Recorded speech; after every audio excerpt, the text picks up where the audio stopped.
And we're live. We're live from Studio 10 Broadcasting. Good evening, everybody. 10 o'clock talks, the Dark Radio Network. Let me find the chair and sit right here with you. So let me check and make sure that we're live streaming. I like to double verify this stuff. Everybody knows I do it. Live. We're live from Studio 10 Broadcasting. Yep, we're already live. Okay, so I'm sure the girls behind the glass will be doing their things to get us shared out, and possibly we'll get some people into the chat room. If not, we'll just have some friendly chat between you and I, Mr. P, the man who lives amongst them. Man, so how was your week? Do you want to tell us anything interesting first on your side? Any good sightings? Well, I did go out on the back deck, and there was one I believe was peeking in the window, and just out of the corner of my eye, caught it going over the gate. I didn't get a full view of it, just a little bit, because it was so fast. Just a blur going over the gate to the backyard.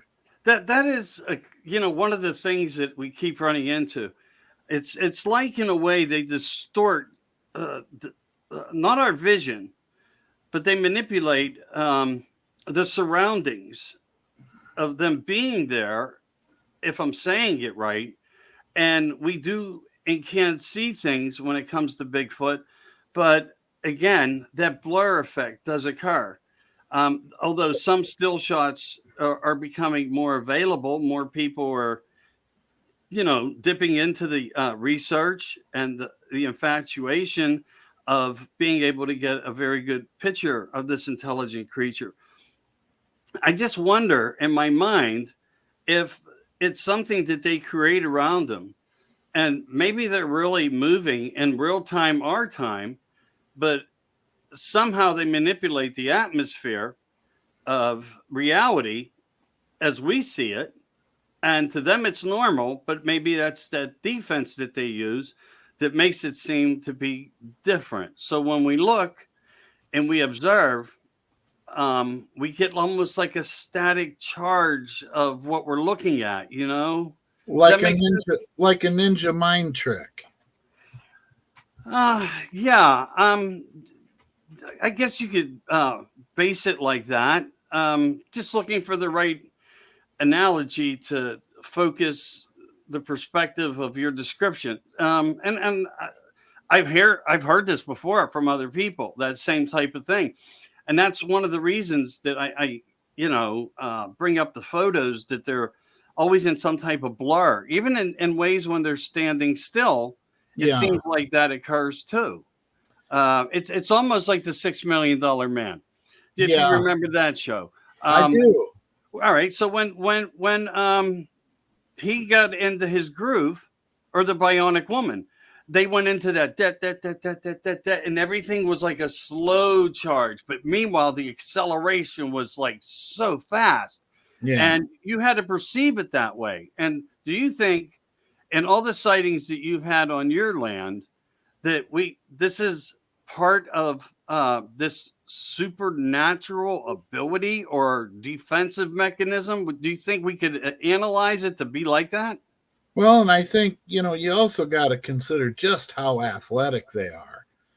I mean, they're more so than an Olympic champion as far as just raw athletic ability, which allows them to get going fast too.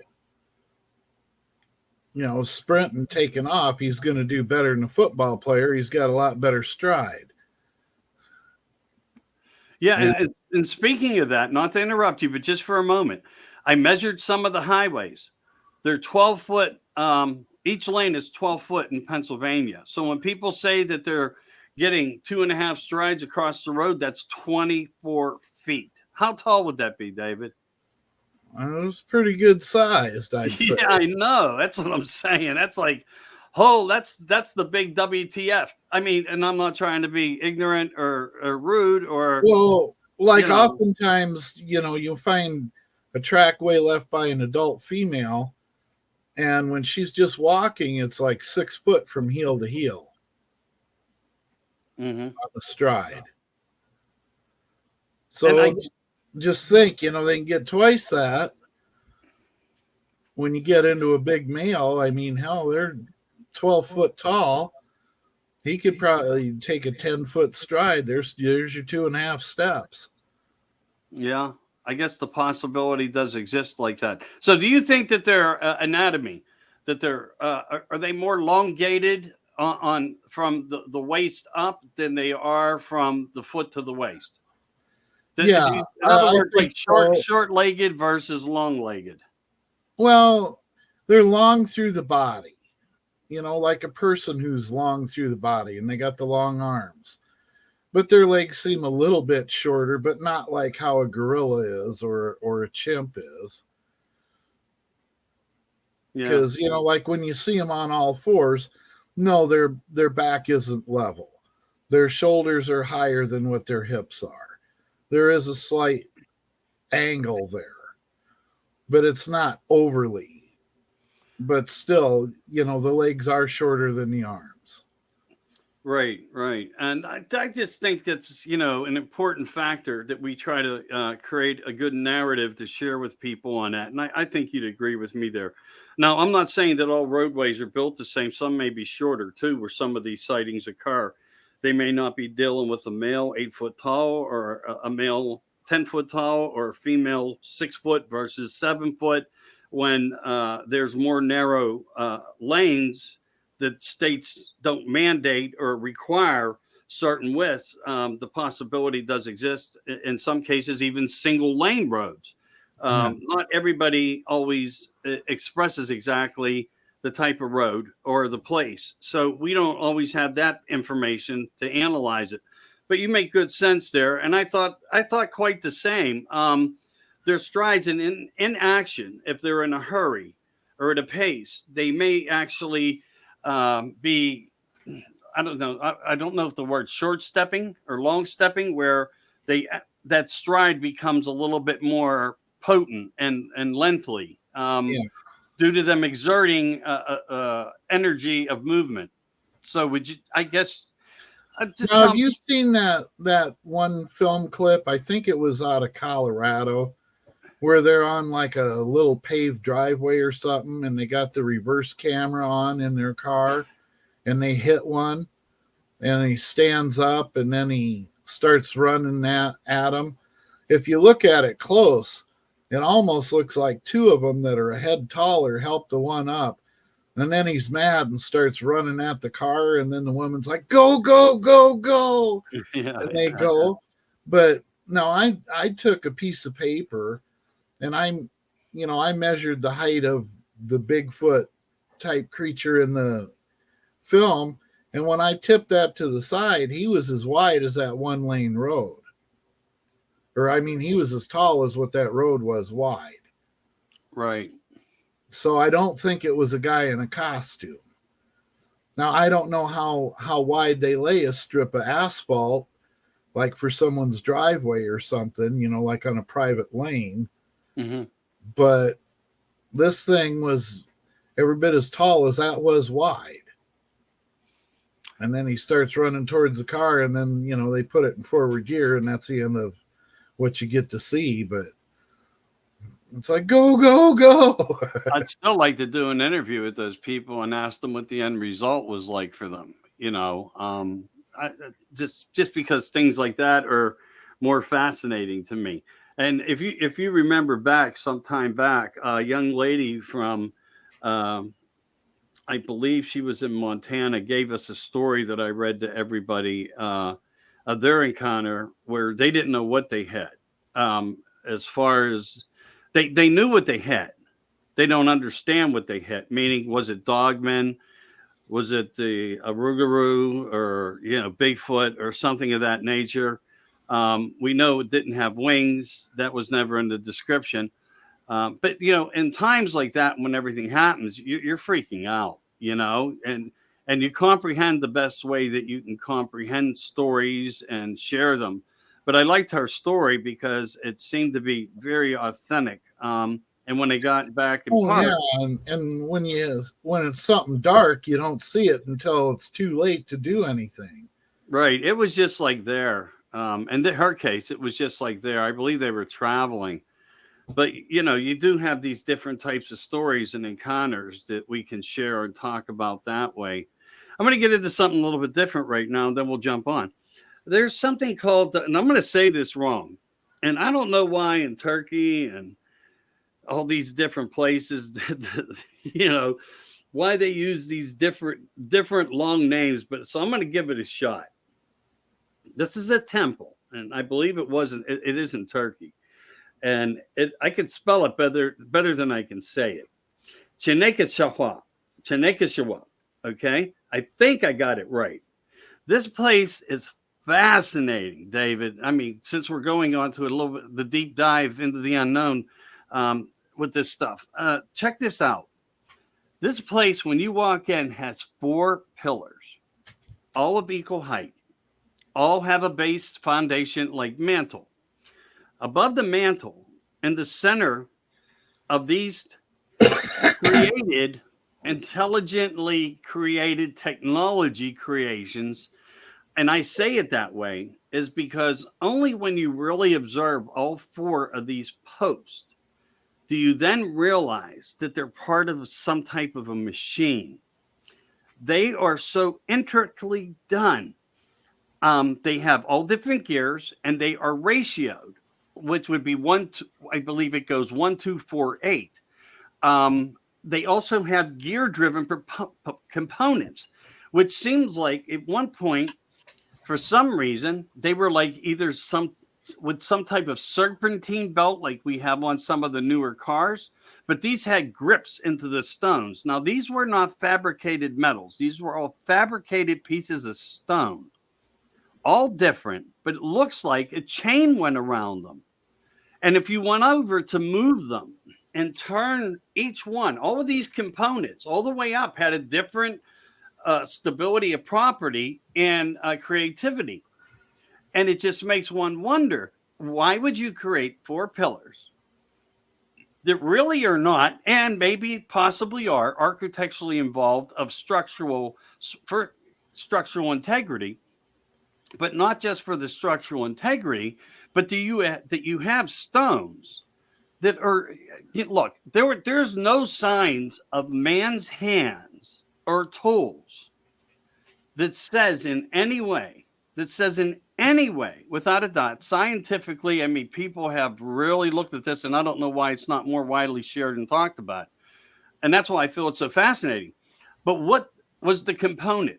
What did it do? Why was it created with such intelligence? This blows up every ounce of history that we thought we knew ever. Just the same as the temple where they found out the 13 months of astrology that are recorded right in the walls of how we are jumping time, not staying in time according to those. And this is kind of like the same thing, but it makes you wonder when you go into the temple such as this. And if you go into America Disclosing Uncensored, you'll find out this fascinating story. And you'll see exactly what I'm talking about. That this creation, that's, like it's old, and yet it's there. You think it could? Doesn't it kind of remind you in a way of some of the machinery, like they used to use a water wheel to power for old factories? Well, the Chinese developed the water wheel, and I watched many videos on that of how that all started. Well, it's theory that's how it's all started, but pretty good theory actually. It's pretty concrete.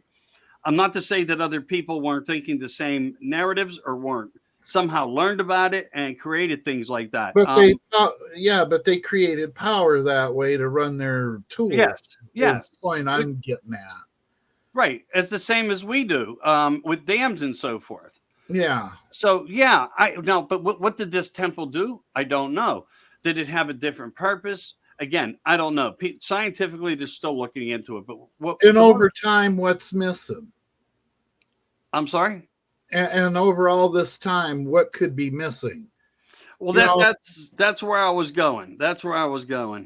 There could be some specialized component that isn't there anymore, that was of higher value or made of metal or something that they may have taken. Yeah, there's anything that these possibilities, of Because you're course. talking about that buried city, right? Where all the buildings are round.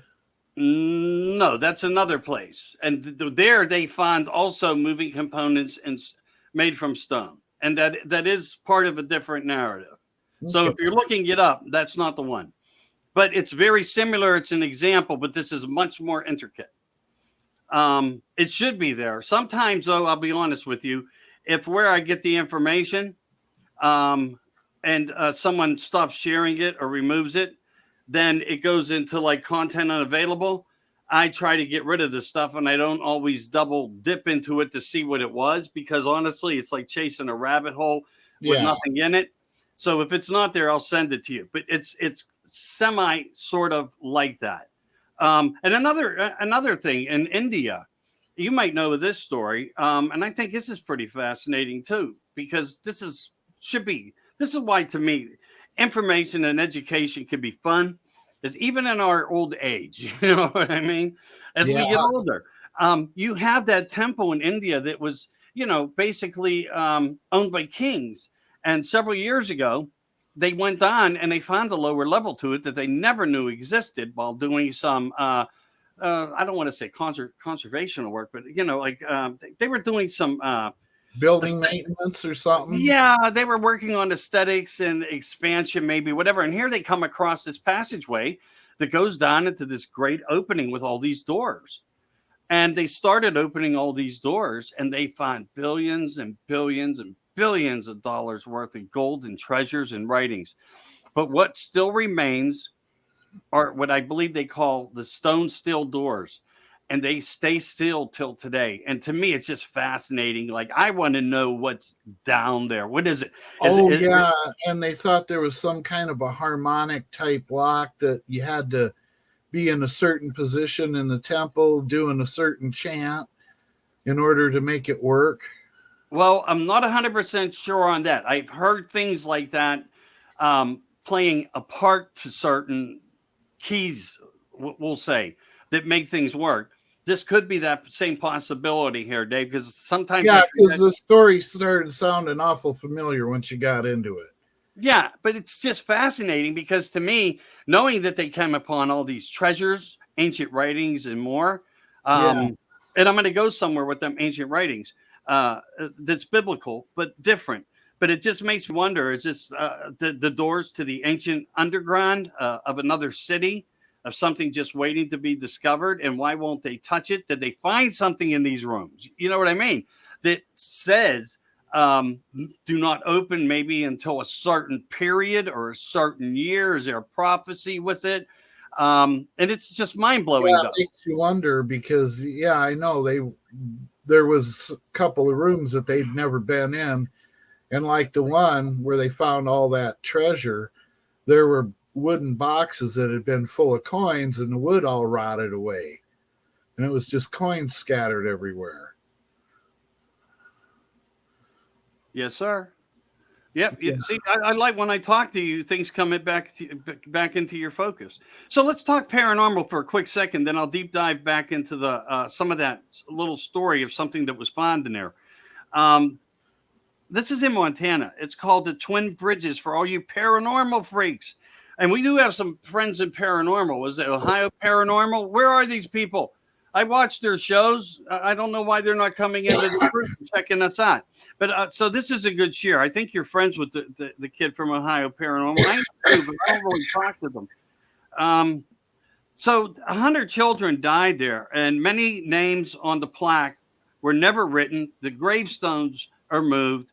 But if anybody wants to get on to a case scenario where you want to hear voices and you want to experience things that are bone chilling, then you want to look into Twin Bridges. No joke. This is a place to go. And also another very close in the same neighborhood, you have a place that was a man-made development of a ghost town.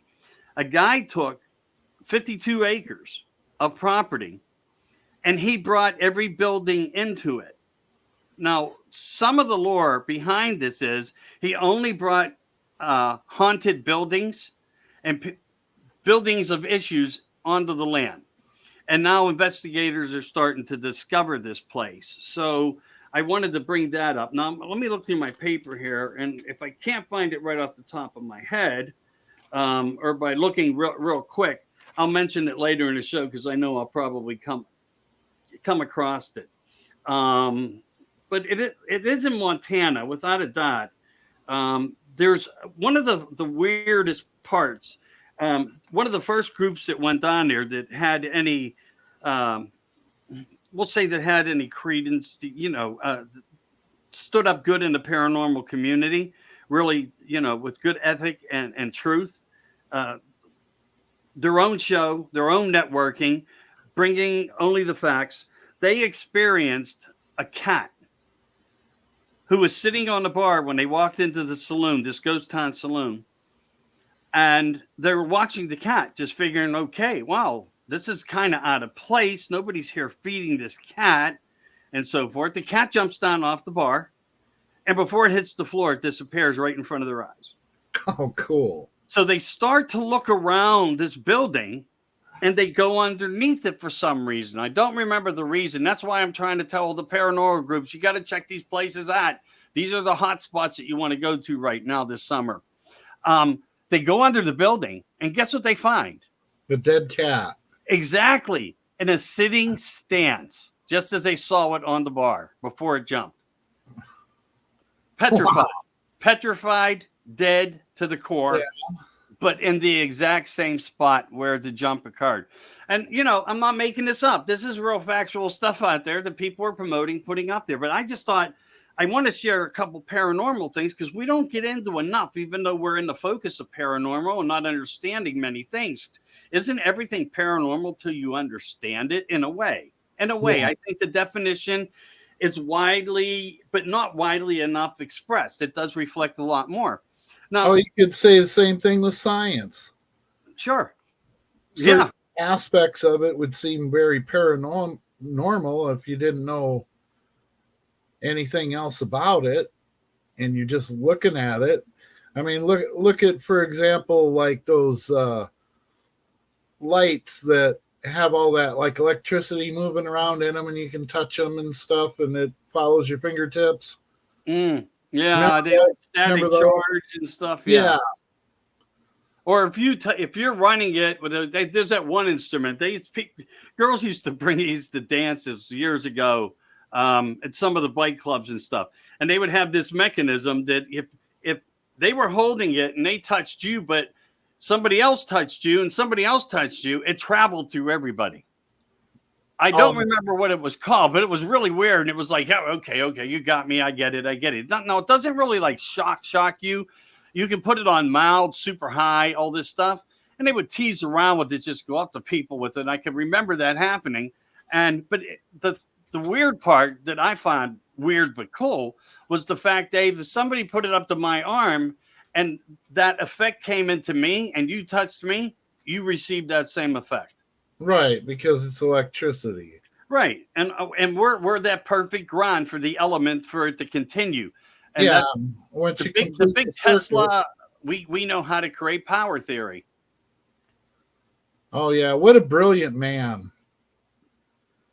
Would have been nice if they could have cloned him or got him a robot body and let him keep on with all his studies. As smart as he was. Right. I'm being asked to tell somebody something here, and they're trying to find us, so I'm going to just give them a quick note. My apologies, everybody. Stay tuned. And if you're just joining us, we are Studio 10 broadcasting 10 o'clock talks. Our feature show is the Dark Radio Network Project, and tonight Into the Unknown with Mr. P, the man who lives amongst them. If you missed a little bit of the front, we'll rehash a little bit. But I want to get right back now into the biblical content that was in one of those rooms. It was an ancient book, like a religious book. And there was not more than just one copy of it. Every copy of all the Keller created pictures depicted everybody brown and black skin only. That's the whole story. But I find it fascinating that it reflects all the names of the Bible to people of color. Well, no, you look at the people in that area of the world, people that look like Arabs are definitely not Snow White. That's for sure. No, they are not. But this just shows more proof of truth, I think, in my mind, when you find these elements and how this dynamic has changed and the science of the history has been forced to change. And this is why the deep dive into the unknown is so fascinating. I hope you like that. Well, just like my vision of Jesus isn't with blonde hair and blue eyes. He's more Arab looking. Or he could be Palladian, blonde. He could be what's like the tall. We don't know. It's all hypothetical, but you're right. There's records that say we can track, but when you really truly track, and you follow the people that do only one objective, they find history that is different than what is ever described. And I'm not saying it's bad history. I'm just saying that it's different from what we were programmed to know and understand. So I want to say it as nice as I can that way and shut my mouth. Because if I get into it, and because there's certain times and periods, even in Jesus Christ's life, that he was MIA. There was just years, and I maybe he was fascinated with different types of meditations and so forth. There is some information that leads in that direction. Also into his later years of life, where he was over in the China Sea area and living there. So, we have all these narratives and different things, and there's many things written about different people in different ways. And if you really deep dive, there's information out there. And I don't want to say it's mind blowing, but it's enlightening. And maybe it will open your consciousness more to when you find out that sure. There's a lot of missing years. I mean, it goes from him being a child to all of a sudden he's 30-year-old man. Well, yeah. And I mean, if you narrate the child, then I guess that's part of the purpose of the Christmas and the holiday, which is not a fact at all. But that's another part of this history that we were taught. So it is what it is. It is what it is. And tonight's not the night, but I am going to be on with, I think, Pastor Joel, and we're going to be addressing fallen angels and some of the criteria this way. And we will stick the glue on the topic for everybody. So remember to join me when you see that posting go up. I also have 5 new people coming into the platform, everybody. It's going to bring a lot of things and a lot of information to everybody who is willing to find these things out and has interest to learn more. But right now, let's go into something else. The Brazilian crash, 1996. They don't talk about this. It's considered to be Brazil's Roswell. Now, many people, and we're talking people in numbers, saw the incident, saw the light, saw the crash. And before the police, people even hung up with the police on their telephones, landline telephones in 1996 that they were using. I think they call it Varginha, Varginha. Again, some of these spellings and words, I don't know, man. I'm just a cluster when it comes to the pronunciations. I can't even say my own name right. What is it, Michael? I'm not even sure. But anyway, so here you have these people just hanging up the phones, and there's already military there, blocking everything off and taking, the scene into hand. So, but there was enough people there. There were also some, what was described, strange-like creatures. A group of girls, 14 to 21, had witnessed and encountered a being. And they described this being in their description, the one, 4 foot tall, brown, oily looking skin, very large head, huge red eyes, not the typical gray black eye, but we're talking brown, oily type skin, very huge head, red eyes.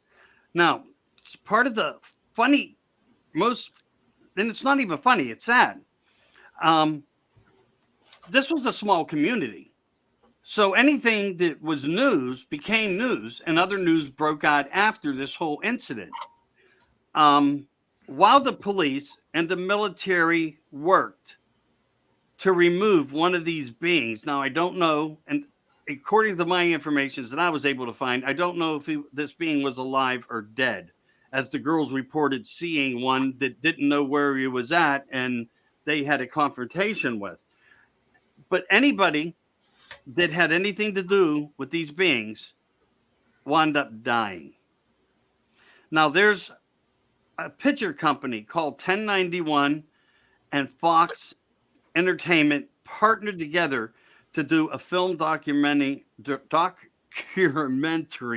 on this exact story. So, for all you paranormal UFO ufologists, groupies out there, I'm one. I'm not calling anybody names. I'm just making a little bit of laugh here, and maybe it wasn't good laugh, but nevertheless, it might be something for you to look forward to. Follow the line, follow the story, and I think you can even Google it to bring it up. If you Google it right now, you'll see some different narratives. They'll talk about 96, they'll talk about 2005, but I know for a fact it was in 96, and you have that out there. So trying to share some of the ufology UFO stuff. Also, I want to talk about a story up in Canada with a hunter. Now, this was something that was floating around just recently on Facebook. You may have seen this. I don't know what type of research you do when you're on the internet or how much time you spend on it. I happen to intake a lot and digest it. But a man up in Canada was going hiking. I had some places for hunting or something like that, I do believe. And he comes across an area, and in this area, he notices a deer hanging in a tree, of all places. And he's looking at the deer. And he's filming with his phone. This is one of those scenarios where phone's in hand already. Okay. Now, phone in hand already. He's getting a little segment of this. He pans to the left a little bit, and guess what's standing there? A foot. It's a foot. It's a foot. Now, he gets startled a little bit and says, okay, can't believe I saw this type of thing. He's talking while he's very quietly. He's like whispering. You can hear that he's outside. You can observe that he's outside. This is not CGI. This is from a phone. He decides to back out of the way and go to a lower part of a trail, which he does. He's probably a little bit excited about what he just got, because how many of us can make that claim? Yeah. He goes down to the second trail and he picks up blood. So he takes a couple footsteps towards it. And this is all on video, on his phone video. I believe that's what it was. It seems like it's phone video. And he's picking up the blood. You see the blood right in the snow. He pans up. He sees a deer. And it's laying there, dead. Something's been eating it. And off to the left, once again, guess what he sees? For the second time, within 2 minutes, a second Bigfoot. So that's out there floating around. If you get a chance... Now, this is two separate deer. There was one hanging in the tree, and now there's one on the trail. Yes. And two Bigfoots, one at each of them. And it's on the internet, bro. Where you at, man? Oh, there's so much stuff out there.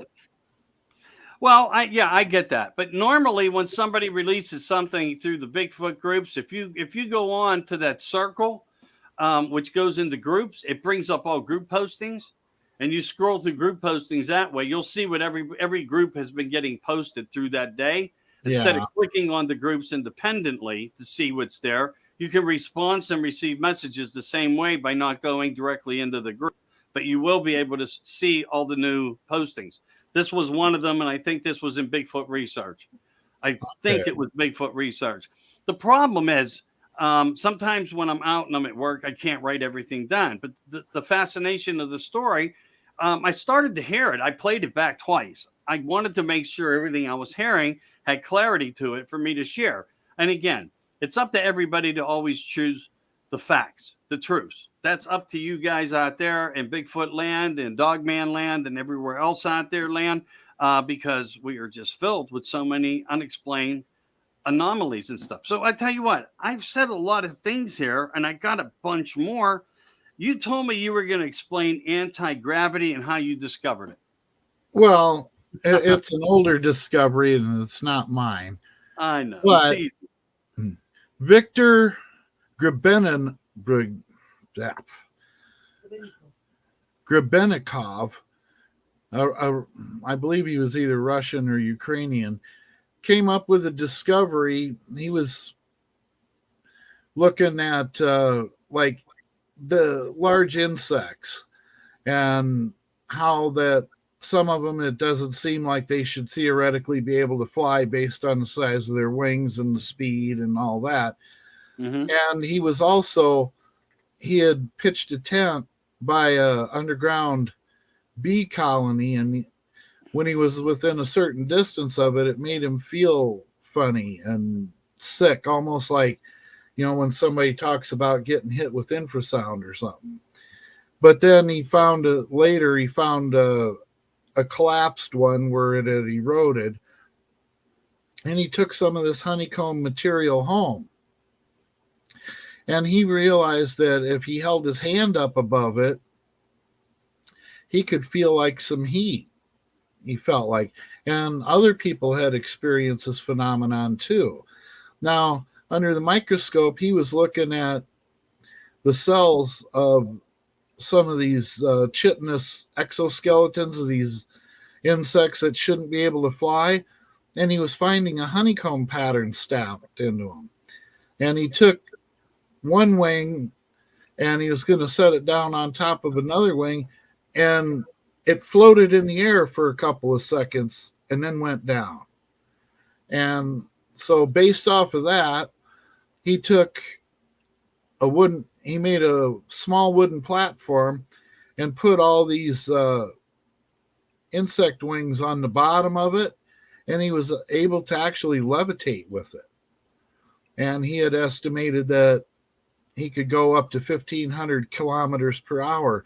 And there was also some other things happening as far as like with watches, where they were in close proximity to it, time would be different than a watch that was out of the range of this. Mm-hmm.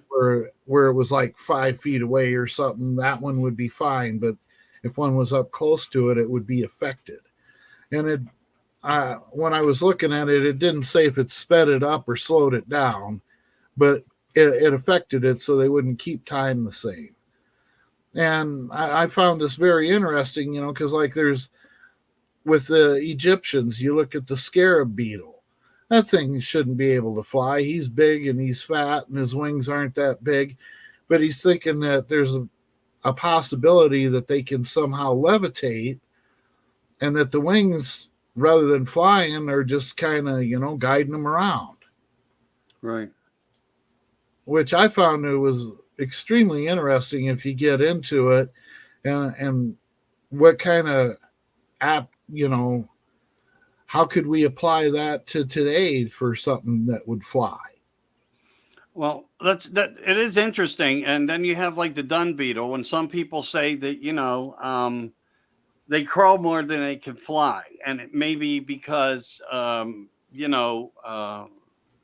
don't have. Maybe they fatigue fast. But one of the fascinating things is you see the dung beetle being used as symbolic references as to for what reason or what purpose. Maybe part of what we don't know shares your same theory of that, because they've made huge monumental kind of like, or monument structures of creations, carvings of this beetle, this ugly dung beetle thing that likes poop. But it's true though, and Yeah. it makes you wonder. In some species, do we get ideas from them? Because I've talked to a lot of people about these vibrations and the woods and all these things and how they work, and probably even talked with you about it before. There's Well, just like a bumblebee shouldn't theoretically be able to fly, but he does. right. I've heard that. Yes, I have heard that. I don't never. I'll be honest though, I haven't deep dived into that very much. I don't know why. I mean, funny that you bring it up. I know of it, but I never dove into it. Do you know anything more about that part? Well, they figure, based on the size and the weight of it, and then they go with the size and how fast they flap their wings, that theoretically it shouldn't be able to fly, but it does somehow. Now, I don't know if the bumblebee has that honeycomb pattern in its exoskeleton or not. But what he was looking, what this professor was looking at was, beetles. Like the rhinoceros beetle and the scarab beetle and stuff like that, and even June bugs. Interesting. And Interesting. and they had that honeycomb pattern in their wing coverings and stuff, and on their exoskeleton, the chitinous part, which I don't know exactly how it works, but now another thing that he did is he had this honeycomb, and when he went to have something pass over it, it would levitate over it. Something just flashed in my head, and I got to say this because I get these gut feelings when I get these moments where the third eye gets like all crazy on me. And maybe what you're describing is part of where they want to see reality. I'm not trying to bring up anything political here. That's not where I'm going here. I'm talking science. But, trying to transhuman people and this new technology of different things like the bionic man, bionic woman, or, whatever you want to call it, those kind of narrative things. Could it be that the possibility of these things would create the vibrations more for us as humans and make us more creative and more stronger, the super soldier type element that we hear about and hear mentioned? It just makes you wonder, because when you look into these, deep dive into these things and theories, and then you come back to a different one, and you may not have all the information yet. What is the true purpose behind it? Is it life? Is it death? Or is it for longevity? And what would it do for us?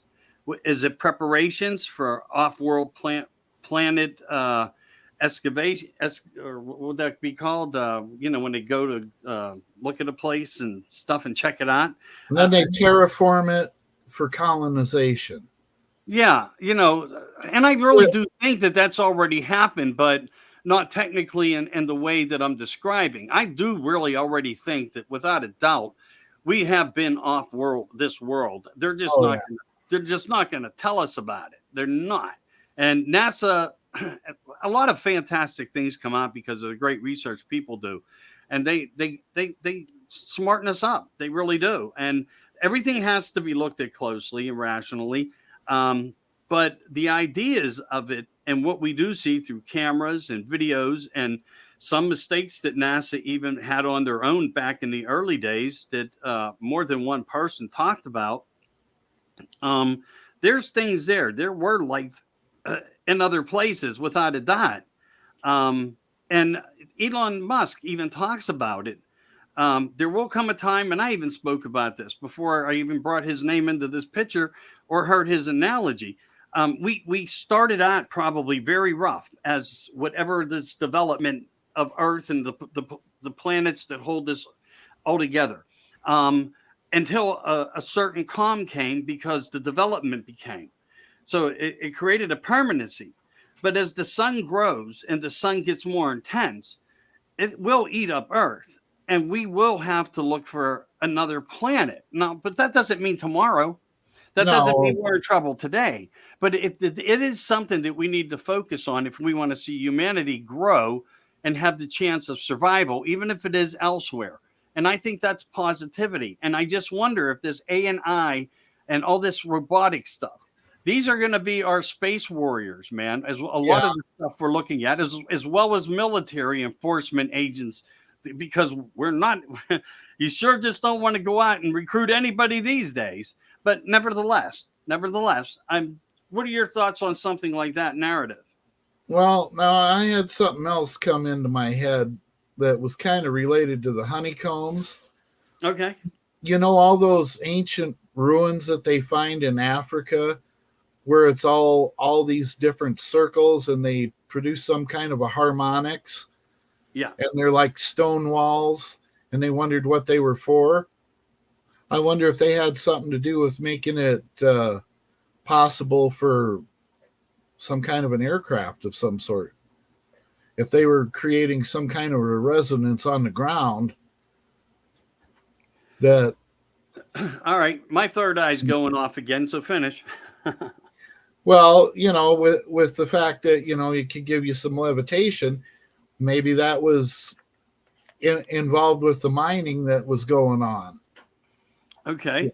Because, they found where all these ancient gold mines from before man was supposed to have done anything besides pick a banana off a tree and walk around with a stick.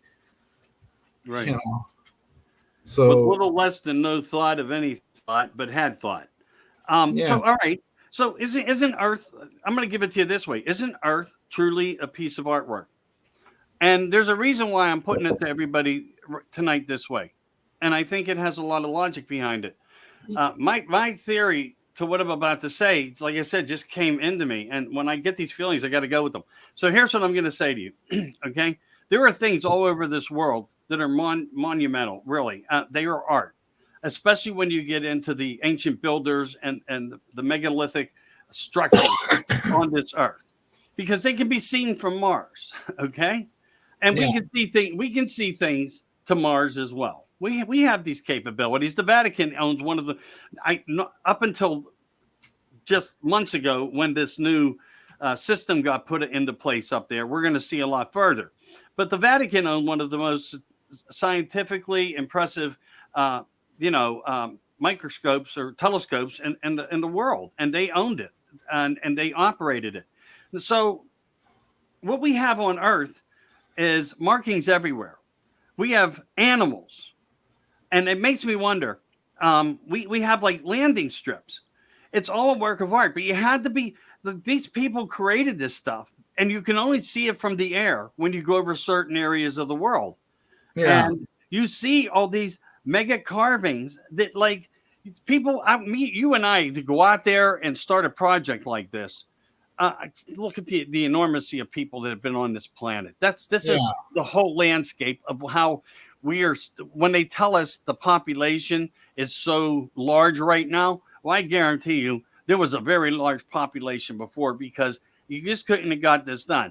Now, if the giants were building all these mega structures, and the one-eyed giants, as well as the Nephilim, and all the whatever, then fine. That's where we're at. But man was everywhere doing something. And what was the purpose of it? Because it's likely, and it's probably plausible, because I'm not the first one to probably ever state the theory is conclusive this way. If you're looking from up and it only serves a purpose from up, is it an identification to tell the visitors or the others from other planetary systems, when you come here, you can expect this, and that, and you can land here? Was it an objective maybe like that? Like, here's the roadmap, and you make the analogy for what these things are and expect that because this is the life that's here?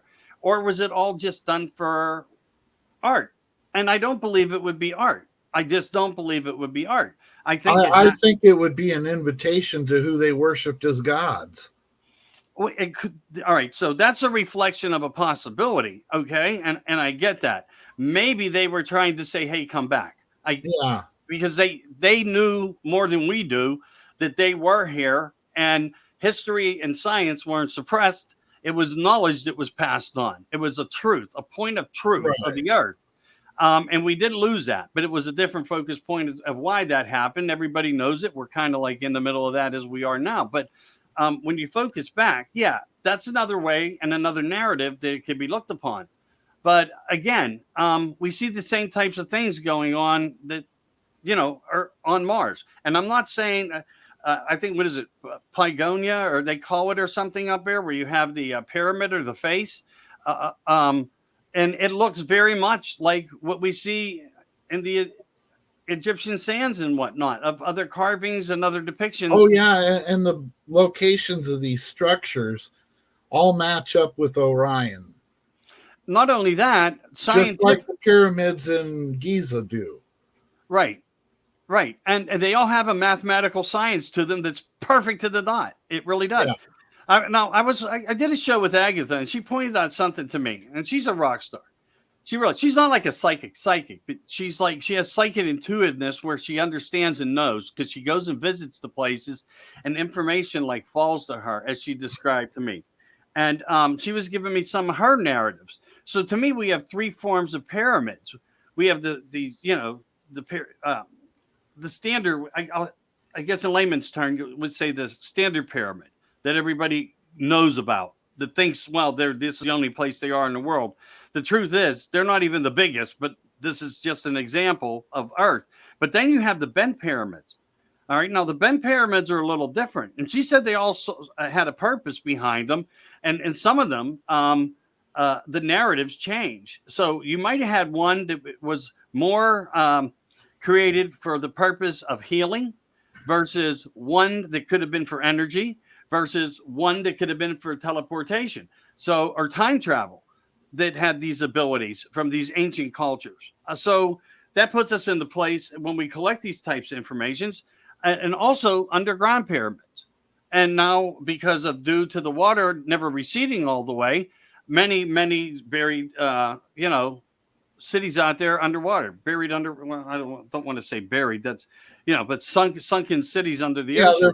They're flooded because of the ocean levels have come up from when there was an ice age. Well, that's a theory that I don't agree with, but I appreciate. Well, when there was an ice age, you'd expect there to be a lot more coastline. If you've got this huge polar ice cap, it's going to affect the height of the oceans, I would think. Or if the center fault line in the ocean suffered an event like a huge volcano underwater, and the plate, the tectonic plate of the ocean pushed up, the waters would come up and rise as well. So, and that's more likely because we never had enough rainfall to create the ice ages they tried to teach us. And scientifically, that's kind of proven. Again, it's not to say that there hasn't been events. We have actually had 5 ice ages. 5, and I'm not wrong. So when you take that into light, my objective is a little bit stronger. Nothing could create that to happen. And now remember, when it goes up, there would be settling to come back down. So you would see some buildings or some structures that would have had collapsation. Certain things would have happened. And remember, the only way they would happen would be by water, because water lightens material. And when you look at the pyramids and the creation of the pyramids, do you know that they were built purposely to be able to withstand any type of eruption or earthquake from underneath or beside it, and it would never move? Yeah. And we know scientifically that is a fact. So when you weigh all these facts, something happened out in the waters. Something made it rise. You can blame it on 40 days and 40 nights, or typical scenarios of a chicken, 2 white chickens had 16 different color hens. Highly unlikely when you look at the DNA, because it wouldn't show you, there'd be no credence or proof to it. But right, you would have to have those 2 chickens to validate it and every bit of the young to confirm it. And we have stories that narrate things like this happen, but they don't happen from the first seed. They happen and the seeds following, if you get my drift. Yeah.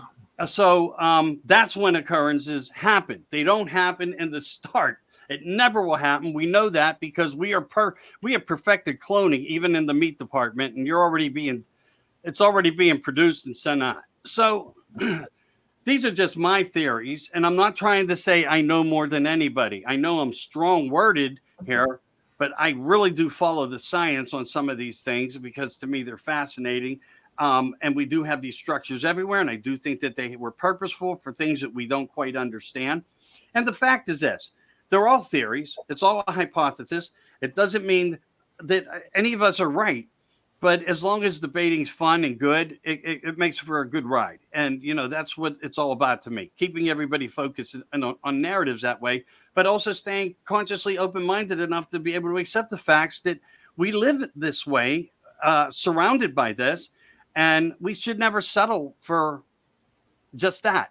We should settle for more because there's always more to every issue, as we learn.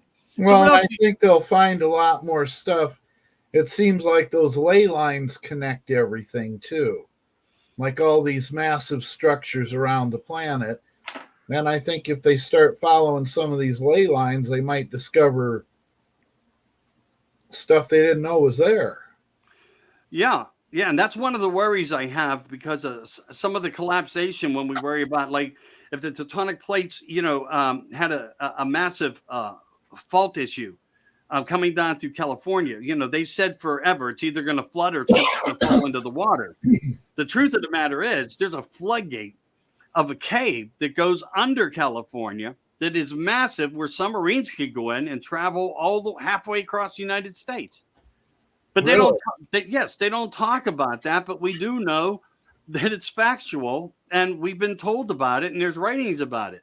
You just have to know where to look. And there is information. There's people that do lectures on these typical things. We know they exist. We know they're out there. Yeah. So you have that. So if this was to fall in, I mean, this is like the under earth, the underworld to the United States. Like a huge aquifer. I'm sorry.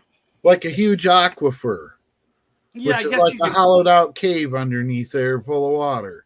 Yeah, I mean, this earth is just magnificent when it comes to surprises and its own development of what had happened through its developments. So it's a fascinating thing and it keeps you on your toes every bit of the way. Well, and it makes you wonder how many different kinds of people have lived here, because we're obviously not the first. Not by far.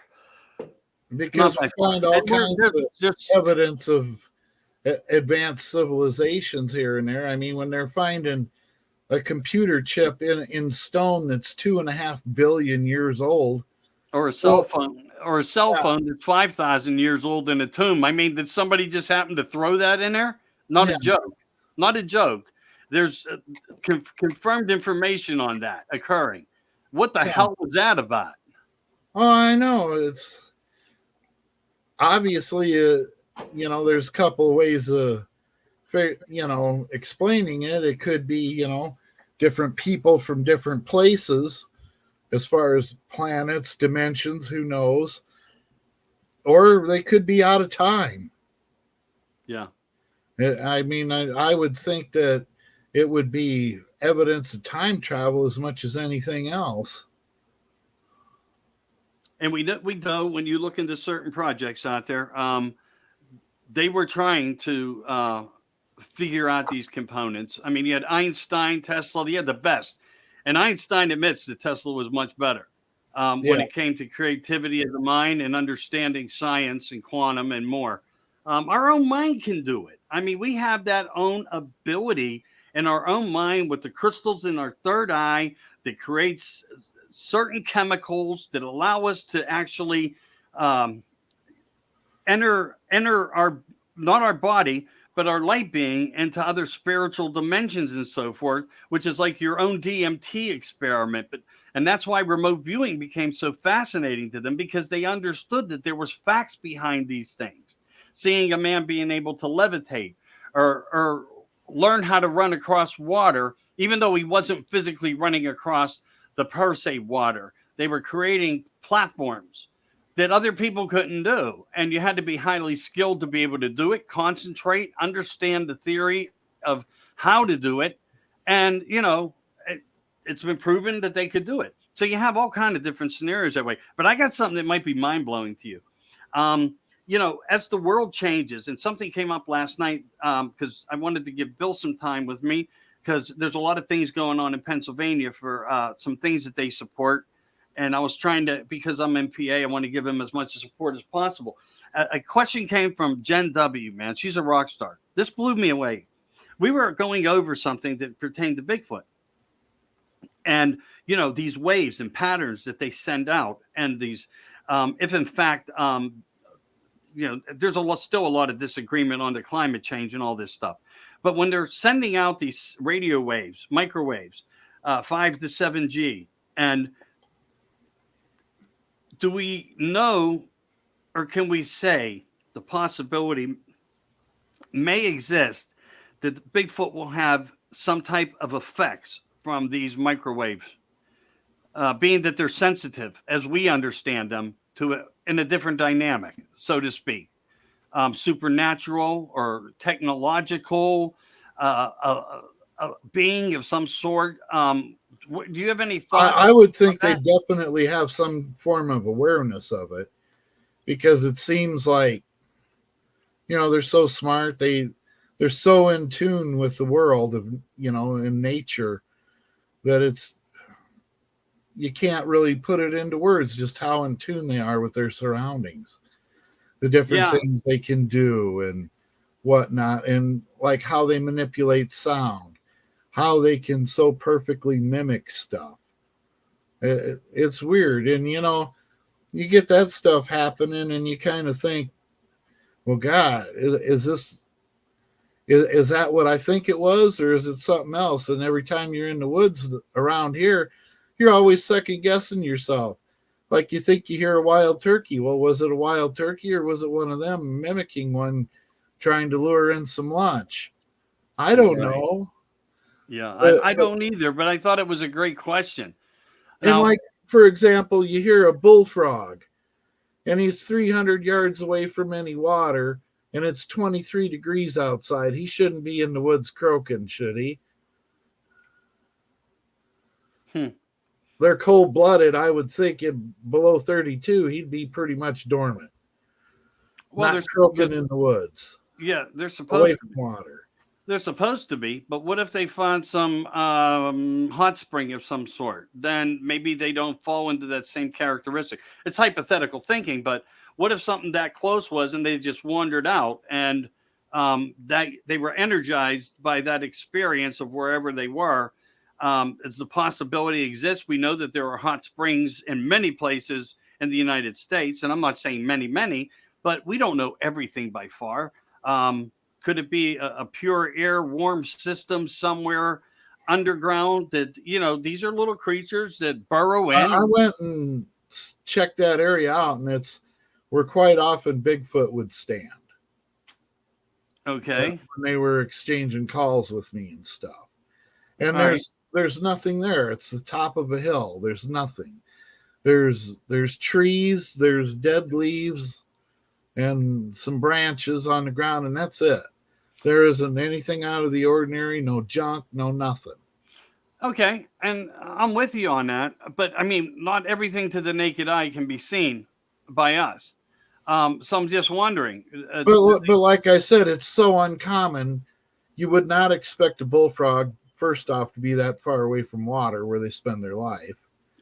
And second off, with the temperature being what it was, you wouldn't expect one to be calling, because he should be frozen solid pretty much. At 23 degrees, that's below freezing, and they're cold blooded. So, Yeah, they're a lot like um, the Florida lizards. They fall off trees at 40 degrees, but the minute the sun hits them, they regenerate. yeah, Right. exactly. So, you would expect a cold blooded animal not to be like in full activity. Gotcha. Gotcha. I love the opinion, your opinion. I really do. I mean it. So I let me, mean, you hear weird stuff like that, and you're always second guessing, and it's like, well, is that what I think it is, or what? isn't, yeah, but isn't every question answered with another question? I mean, in life, really. I mean, we still have to debate these types of things, in ways. Uh, Sometimes you just got to take in the unbelievable and see if you can make a different type of sense or a pattern of it. I mean, you might have the Garden of Eden up here and not even know it. Or again, are these creatures that good at mimicking the sounds of the forest? I would think, yeah. And I'll tell you why in a second. Right now, actually, I'm going to tell you right now. Do you ever hear of a man named Leif Erikson? Yes, Viking Okay, explorer. Norseman. Yes. Okay. Well, when they came in their writings that we now know do exist and are factual, and there's support to it. In 986 AD, 1000 AD, the only problem here is in the writings that now have been discovered, um, they don't know the exact place for this entry of his writing. But what they do say, when coming to the North Americas, to this island, as they called it, this island, because they didn't know what to call it, they just knew how to navigate it, mark it, kind of like draw it, whatnot. They wrote in their own writings that they encountered hairy men, which now we refer to as Bigfoot. They were man-like, but in no way like the native indigenous Indians, but they called them like the native culture that they found here. But in those earliest writings, they describe and depict the hairy man in detail. That's look upable, by the way, now. So, Yeah. what does that tell you? This may blow the whole theory of a lot of theories out of the park. Neanderthal, I don't know. I mean, but really, when you think of this and you look at biblical content, and then you look at an early writing like this, where does that put us? I mean, we're kind of in that facet of like, what the hell? I mean, we're close to dates here that may reflect different things, and some people may stand their ground on it and say, no, it's not possible. But And that was before that big die out of the native peoples in North America, because they figured around the 1300s there was a big die off. And some people believe that, for example, like with the Kensington stone, that these guys were Templars that came over here, and they ended up bringing plague with them, right, and probably wiped out 80% of the Native American population. Or they just used that narrative and killed them off for whatever reasons. Who can really honestly say? But yeah, the point I was getting at is, back in those times, it seemed like the Bigfoot and the Native Americans were much closer and actually had commerce and trade between them. And something happened, and then they pretty much went their separate ways. And I'm wondering if possibly if plague came over, if that's why. Well, we do know that they were in relationships to the native women. So the possibility with human contact that way, if anybody was sick or a carrier of something, then that would make perfect sense, because we do know that there are writings that depict that, and that would fit your analogy of where you're coming from with it. And maybe that's when the split occurred, because of health reasons, and why they're susceptible to our diseases, and why they are so shy. Or you would think that, under other circumstances, they'd be more friendlier and stuff. I mean, they are people. Yeah, right. I agree. I definitely agree on that. I mean, without a doubt. I mean, like, again, weighing it all out is the most fascinating part about it. Yeah, there again, we've got missing pieces of history that we just don't know. Right, and you do have people out there that are continuing to trying to analyze that. I mean, we have missing stones, missing land markers. We know where they once were. They were removed. It would have took a big machine to get it out, or a military group project. We're marking from other people coming to America. And of course, they used them as land markers because they wanted to claim the entirety of the lands here. Right. And they get rid of the land markers because they don't want some other government to have a legitimate claim to the territories that we now hold. Right. And there's some stories, like when you get to the lost, was it the lost tribe of the Onoke or something, that they came from overseas, or that narrative? It seems like that was actually not the first colonial trip from those guys to come over here to this land. And you find very little evidence that they ever existed. And to me, it's probably because, just as you said, people, for whatever reasons decide, well, okay, I know that thing exists. We'll just bury it. Well, yeah. And just like the Mandan Indians. Yeah. Hold on one second here. This might be that live call I was waiting on. Hello, April. How are you? This is Studio 10. How are you, April? buddy. What's up? I'm on live right now. Did you want to call in to talk about something? I can't hear you. I can't hear you. Hold on. Okay, well, talk as close as you Mine can. is way up. Are you like? I'm live in the show right now. Oh. If you don't follow me, you don't know. Otherwise, you would. I follow you sometimes. I hear you. I know you can't be everywhere. Hey, listen, I've been watching everything you're posting. You're a rock star. But I am live. Can I call you back? Yes, sir. I will do that. Promise. Thank you, dear. Bye. Yeah, I guess I had to answer. I wasn't sure if I was seeing the name right. I seldomly bring my glasses down, and I should. There was, like I said, a gentleman, he wanted to call in this evening. I don't know if he will make it in or not. We have a lot of interest where people have stories, but they do not always call in, even when they say they will, and that's perfectly fine too. So anyway, I got this other thing I wanted to bring up, and I want you to look at this. You have your computer in front of you? I do. Okay, I want you to go under America Disclosing and check out the skull, the story of 1880. I talked about it last night, and I want to do it again. This is another one of those things where all the evidences go missing, and it's a story out of Now, I know you know a little bit about Pennsylvania, Bradford County in 1880. There were two skeletal, with an expedition of something, found these skeletons, and everything about them was logical, except for the fact on top of their head, they both had two identical sets of horns. Not one horn. They dug them out of a mound. Yeah. Mind blowing. That is some real. So, all right. Now, I know that there can be freak in nature things, sure, or something comes out from all these thousands of years of maybe interbreeding or this, that, or something, or the fact that when you mix this person's DNA with that person's DNA, or they had a sickness to this or something, and you have a growth like that. But that is a fascinating story to me. Maybe that's your Nephilim.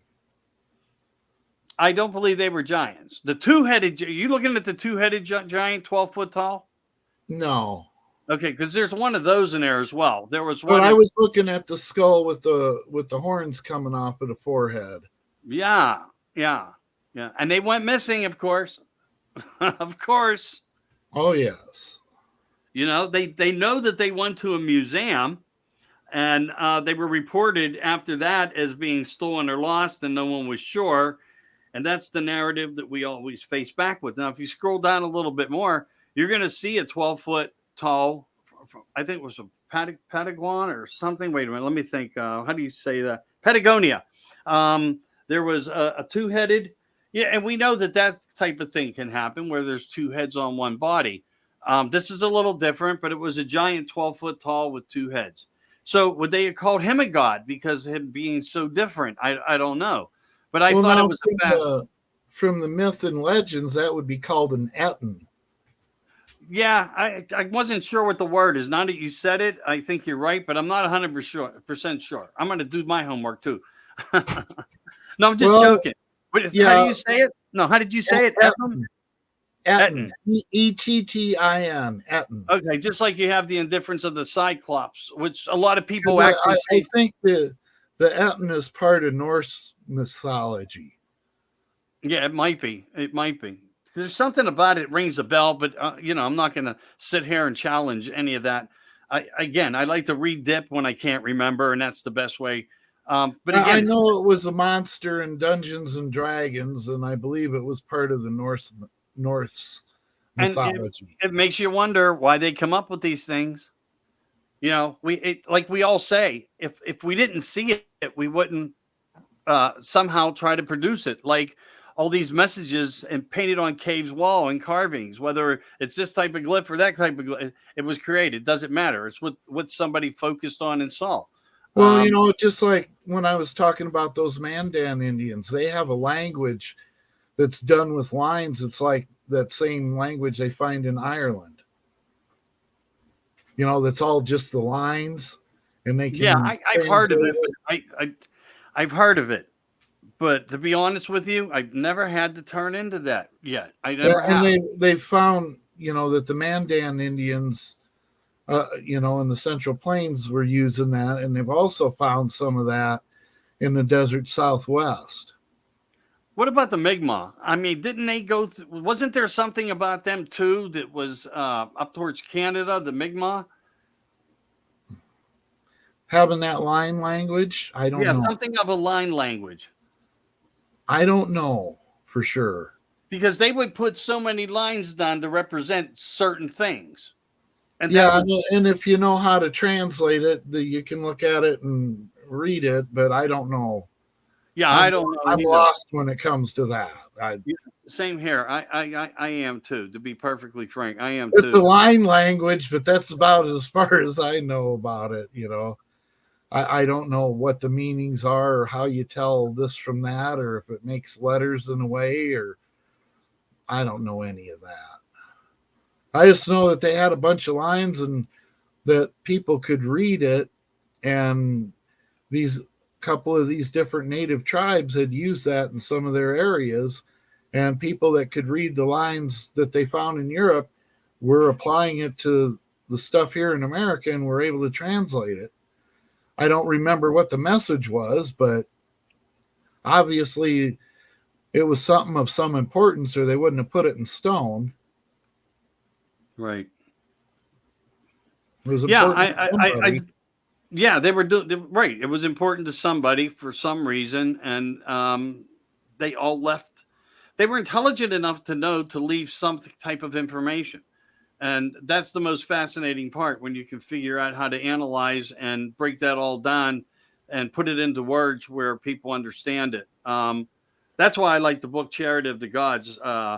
Eric von Daniken in his book, turned everybody's heads back into the theories of the ufology that way, by breaking things down in a more simpler fashion, an analogy of in his text of his terms and words. And I enjoyed that kind of thing, and I do. Some of this stuff is really deep, and unless you study it every day, you're not going to know enough. And I don't know that. I like to think I'm kind of smart. I know things this way, know things that way. I like to talk about things of interest that goes on both sides with people, and base some theories and ideas about it. That's the fun Oh, part about why I do what I do. would you get Except that? for Friday nights when I get cranky. Okay, we did get a footprint this week.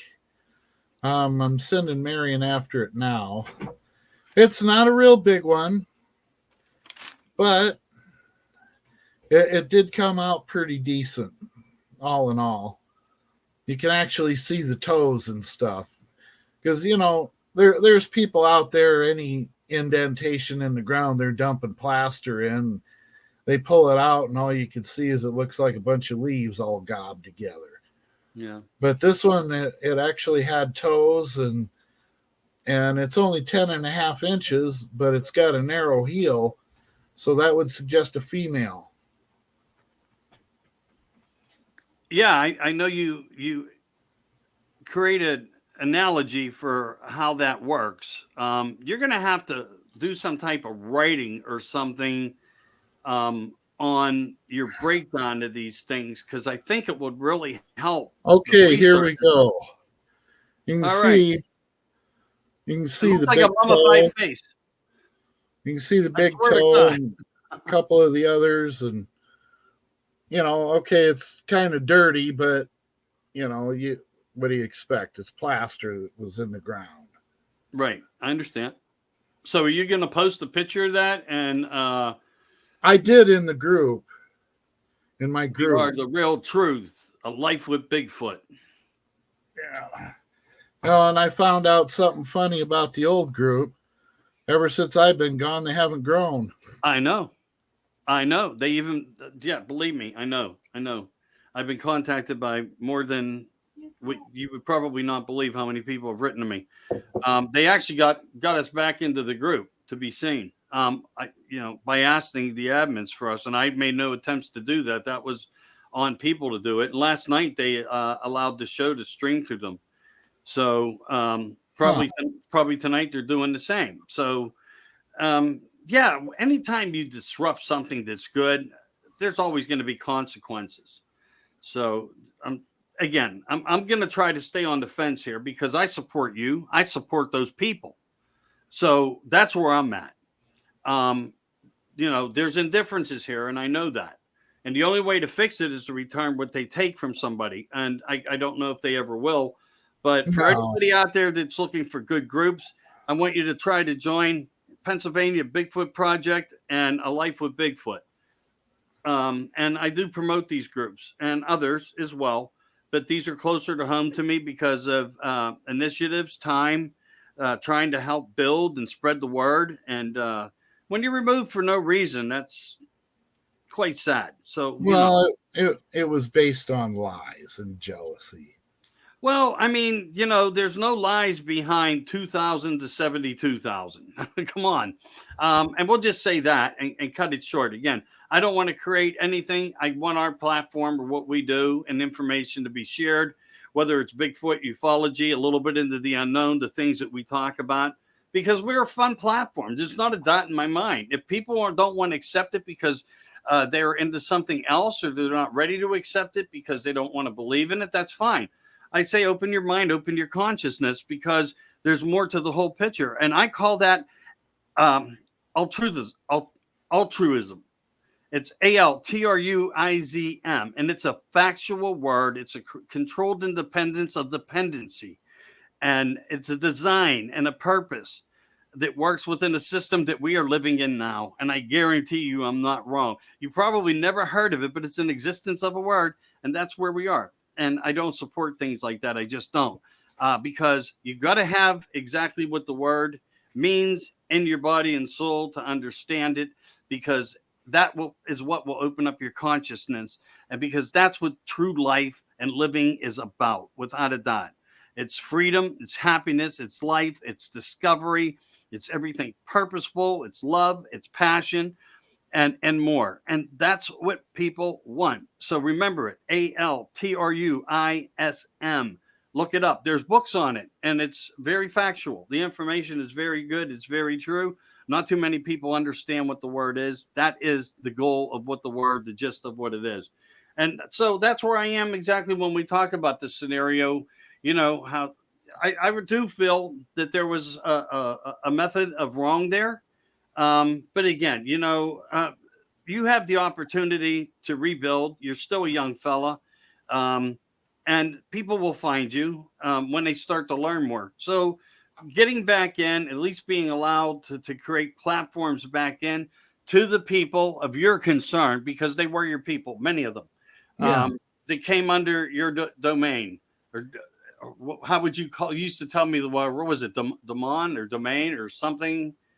I can't remember. Anyway, but nevertheless, but you were there. You were the one that supported it all. So let's get them over to the other group, and then they can find out for themselves that they can have the same thing all over again, and share a lot of good stories that we do, and we talk about. So what is your opinion about life on the moon?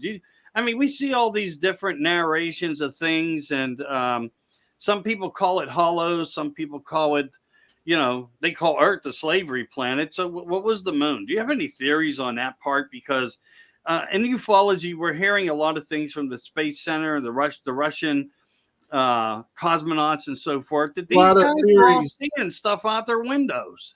A lot of theories say it's artificial. Right. And like it was the placed there. Or something. And almost like it was placed there, that there was some abnormality to it. Because there's legends about before there was a moon. Exactly. So it was like it was towed in from somewhere.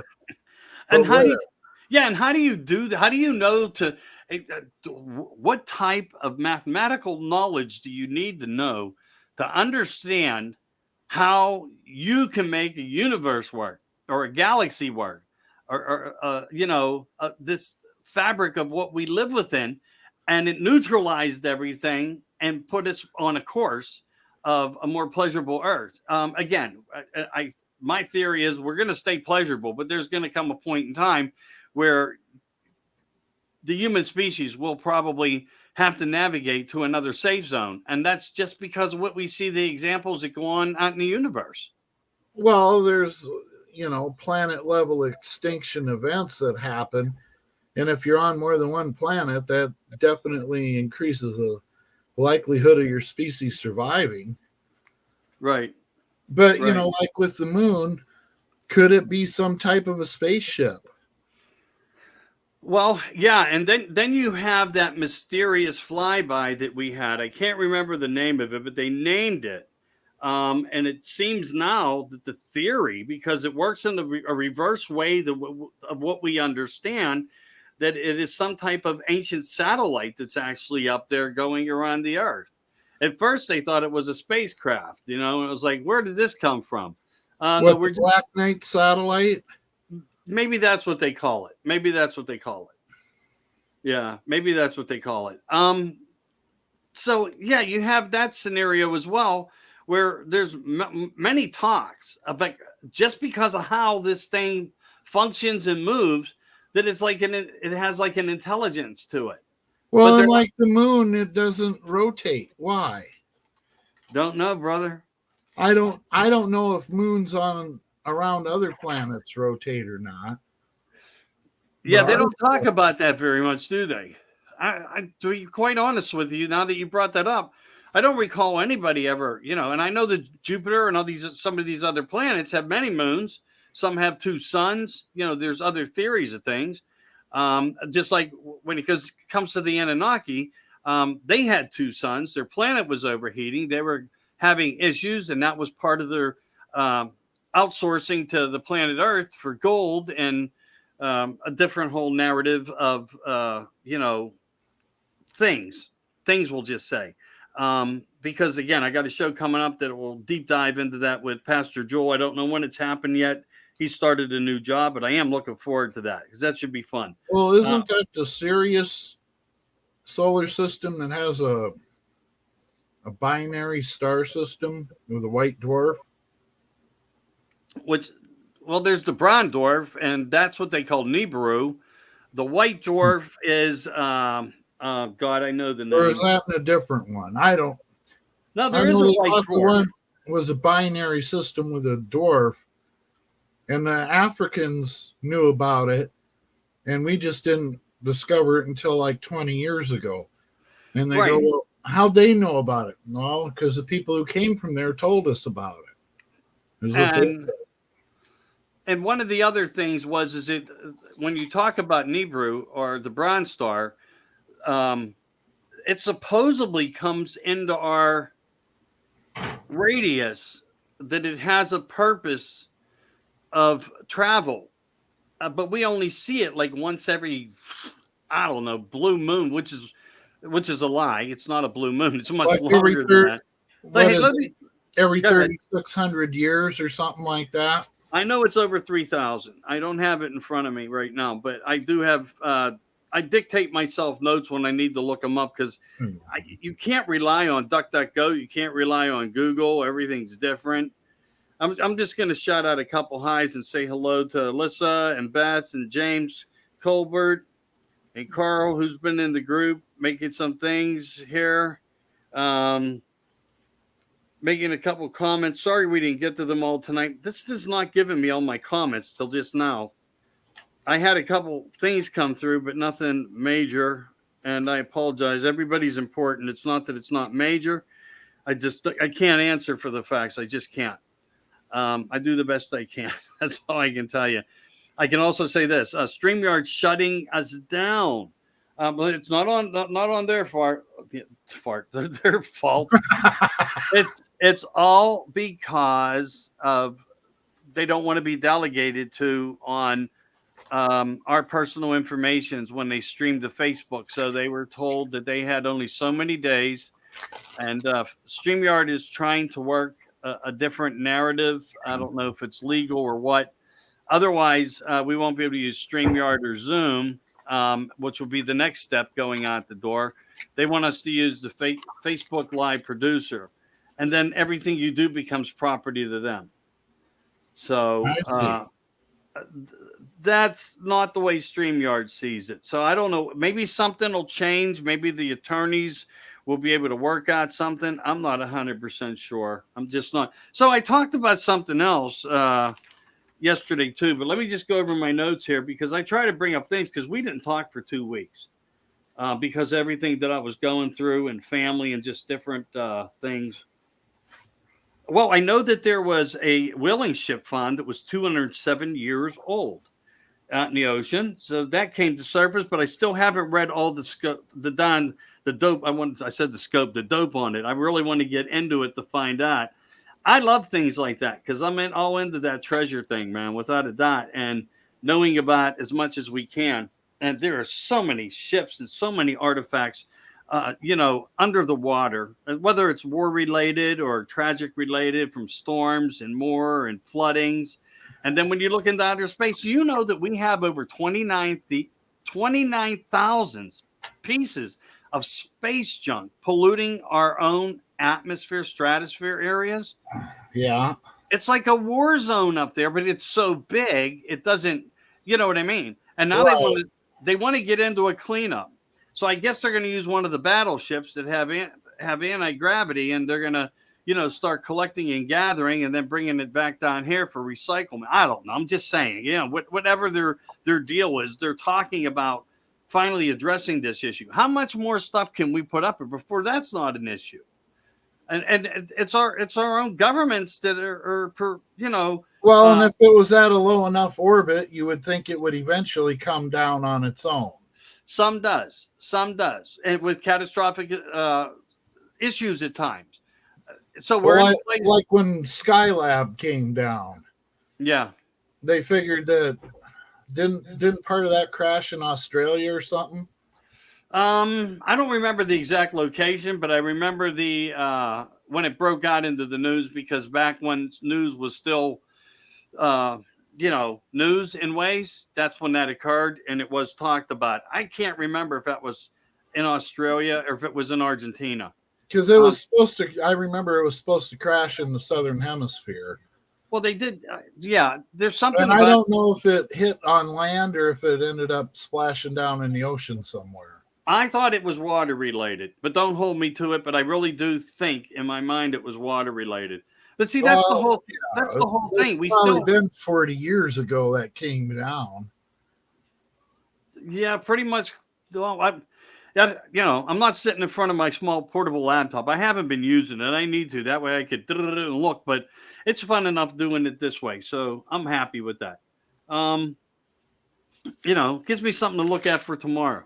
The thought will come into mind, and I'll think about it, and I'll look it up. That's what I do. That's that's what makes me. There was one more thing I wanted to tell about.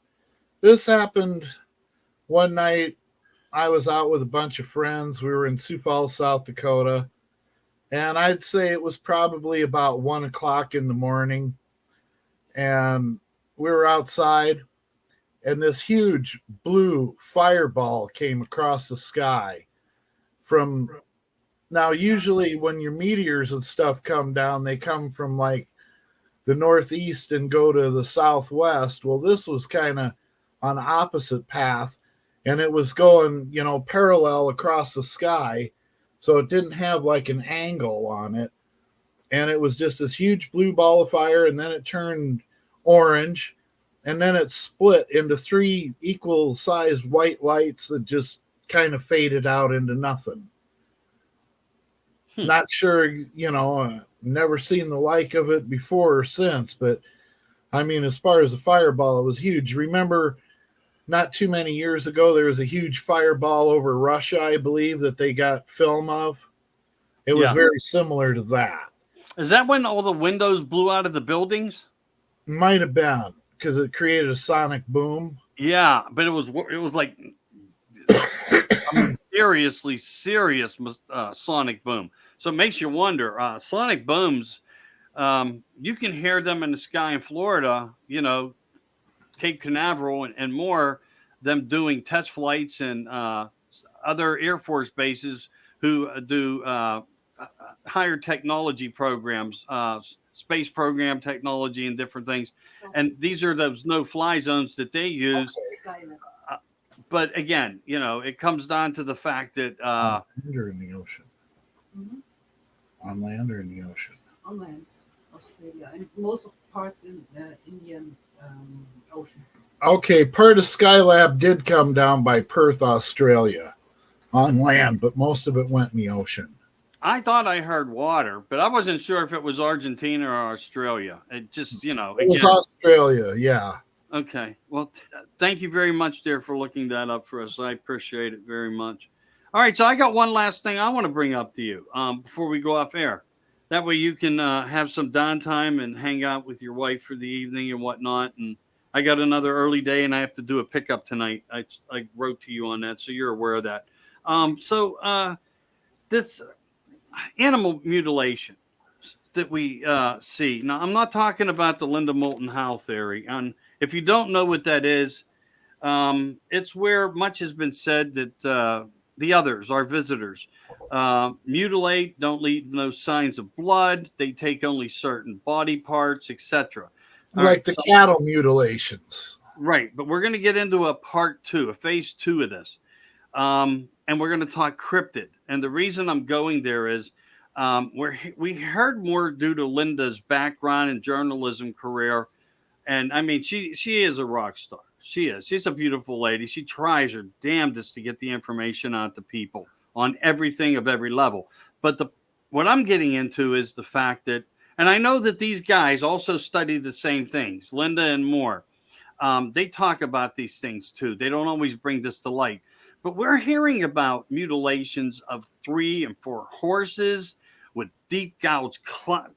These are not nothing laser operable of high technology removal. This is like, so what are your thoughts there? Have you ever come across in the times that you've been doing studies and having the Bigfoot group and whatnot, any of the stories that refer to this, where farmers lose horses, lose cows, lose goats, and they don't take them, and in some cases there may be body parts missing, whether they were eaten or whatever, or scavenged over by whatever did it.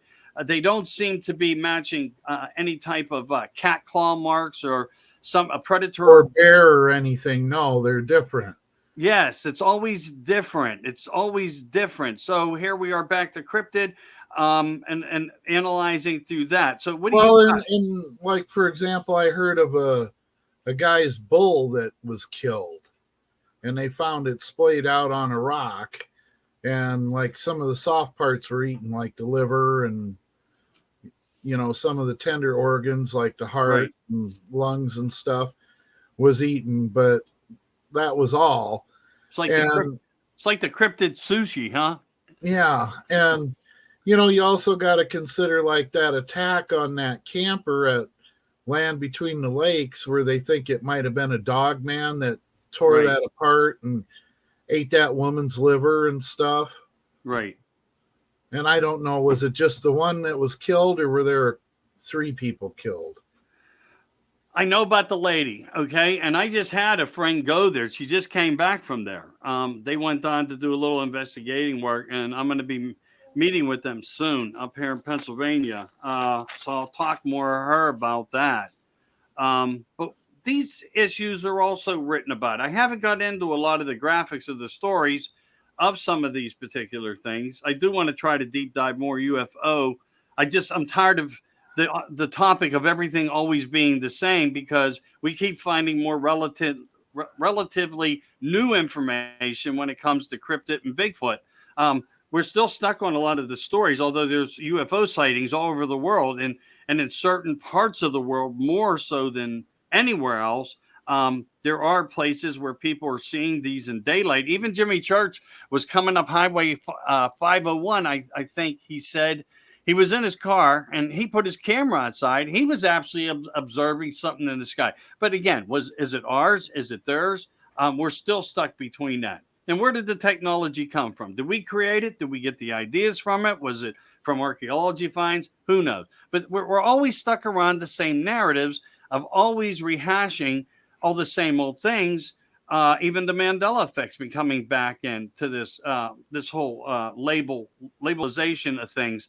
And if you want to do a comparison on the Mandela effect, look at Obama's wife. One day is it Michael or is it Michelle? That's a Mandela effect, and that's how it works.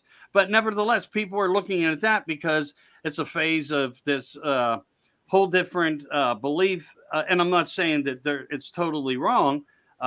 Where people say in one case is the possibility. What do they call the hologram or matrix? And you get stuck in those narratives. And with all this new technology, as I say, how much technology is too much? Well, if it saves humanity, it's purposeful, without a doubt, because we want to see our bloodline go on, exist, and have a life and enjoy Earth. I don't think we'll ever be able to cure the long cure of what it would take to keep, unless we figured out how to create galaxies and planets. And I don't think our technology is anywhere near being able to ever do that. And the next 10,000 years, it would have to come from a source of something much more educated than we would ever be. And we're too hell bent on self-destruction. All these technologies, we want to see how they apply in military. Yeah. It's always the military has to have the first hand into the dibs, of course. And there was a general that started that too, Lieutenant Corsic. He was privileged enough to be involved back in Project. Blue Book? Yeah, Blue Book. Well, that was one of the things, one of the narratives of it. But he was taking these technologies around, and they were putting them of the retrieval, space junk left, and giving them to different organizations and affiliations around the world, telling them to reverse it, create it, and let's do a partnership with it. So our own government was making money off things with other companies by putting things in people's hands. And if you look into any of his books, he has some books out there, and he's been a main whistleblower. Not enough people talk about that guy and the achievements that he did with his life, that actually he enabled us to become he was like our commander in chief that put technology on the table, because there was that big jump that we talk about. Like people talk about the evolution, the jump of evolution, how it changed for, Homo sapien to Homo sapien, that kind of thing. And then here you have adult technology that comes out to this. Look where we're at right now. I mean, and what they call visual screen doesn't even exist. Okay, but it exists. And you scroll it down, and then you just start to touch things and move it. These are things of technology that came from scientific findings that we have had. Well, and just like your fiber optics too. And that was one of the things found that was reverse engineered. And how they learned microprocessing. Yes. How to scale down everything, because you look at the huge computers that it took to get man into space that would fill rooms. And they say that you could fit all that into a modern phone now. Yeah, I know. Isn't that amazing? I mean, how big computers were once upon a time. You consider that it was rooms. It was rooms. It took rooms to do things that were, like you said, you can keep track of it on your cell phone now. Yeah. I mean, actually, a corporation could do everything off of a telephone right now. But they won't, because they know that they'd be spied upon as well. So, because you got Spygate that works with DARPA on all that stuff. But yeah, it's a very huge scenario of all the same. But I mean, you look at how big of a leap in technology that in and of itself is. Yeah. Just shrinking everything down like that. And the stuff that they can put into these, what is it, the Apple Watch or something that's got all these features in it. Well, I know people that have them. My son even has one. I never really discussed with him all the features about it, to be perfectly honest with you. But I guess it has, you can call from them. I guess you can do activities from like the internet. I don't know. I really don't know. I mean, they've really crammed a lot of technology into something that small. Well, that's where A&I technologies and computer systems are surpassing men. And that's when you got to get worried, when technology may become smarter than man, and they already are, because the computers are figuring out how to make technology smaller and more affordable, and have much more storage space. You know, And then at what point does the machine get smart and say, okay, that has happened. It's Terminator. That has happened. For real. Yeah, you brought up something that had happened. In a robotic test or something over in China, they had an issue like that where they started interacting with each other. And an episode occurred. I don't remember exactly at all. We can talk about it later. I'll jot some notes down. I got the story somewhere. If I come across it, and any time in reason, and my brain fog doesn't let me forget. But yeah, that's a fascinating point. And you're right, because movies are based that way too, on some things that we do see. The technology overcomes man.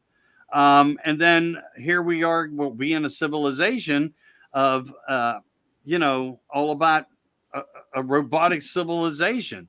And well, they may not need or feel or have desires, but at the same time, they may recreate. They may not reproduce, but they may recreate. But now could that become what we end up running into as another civilization, one that's entirely tech based? It could very well be. Organic element that was created by some organic at some point, and then they decided they didn't need them because they were smart enough and could do it all themselves, and became a tech base. Yeah, it's pretty fascinating, man, and all that. I mean, that's like as scary as on Star Trek, the Borg. Yeah, that's another way to look at it, and that was a big opening, a door of opening of enlightenment too. And it makes you wonder. It does make you wonder where we're headed to, because this is beyond. That's beyond the political component of all the countries of the world. When you get into the powers of technology and Silicon Valley and places like that, what do they have working behind all these doors, or within the military-industrial complex and these underground? And when the machine can make machines to repair itself, why would it need us anymore? Right. I agree. And they're already basing movies out there like that as well, setting examples, and I call that conditioning. So what are they up to? What do they know? How far into the future do they know? What have they been told? Who did they make deals with? Really, it puts you back in that narrative of a plane of, again, I don't want to jump into the political corral here, but, we're seeing things and we don't have all the answers for them because they don't make quite all the sense. But we're headed there. We truly are headed there. And that's why I've been saying for the last, 6 to 8 months, I think I have. It's been that long. And I'll to be safe, I'll say 4 to 6 months. And that way I don't have to say I was wrong. But I've been saying, when it's too much technology, too much. When it becomes sentient and decides it doesn't need us and wants to make war on us, we're done. Yeah. I mean, all these components were put here on this earth that we scientifically improved, worked upon, and more, and created from and with, no matter how it all happened. And maybe we're just going in the wrong direction with it, or the wrong people are taking it into the wrong direction because of an objective that they have of a narrative for. But the technology race is a very dangerous thing, in my opinion. Right, I know. And they say man's knowledge is doubling every 2 years.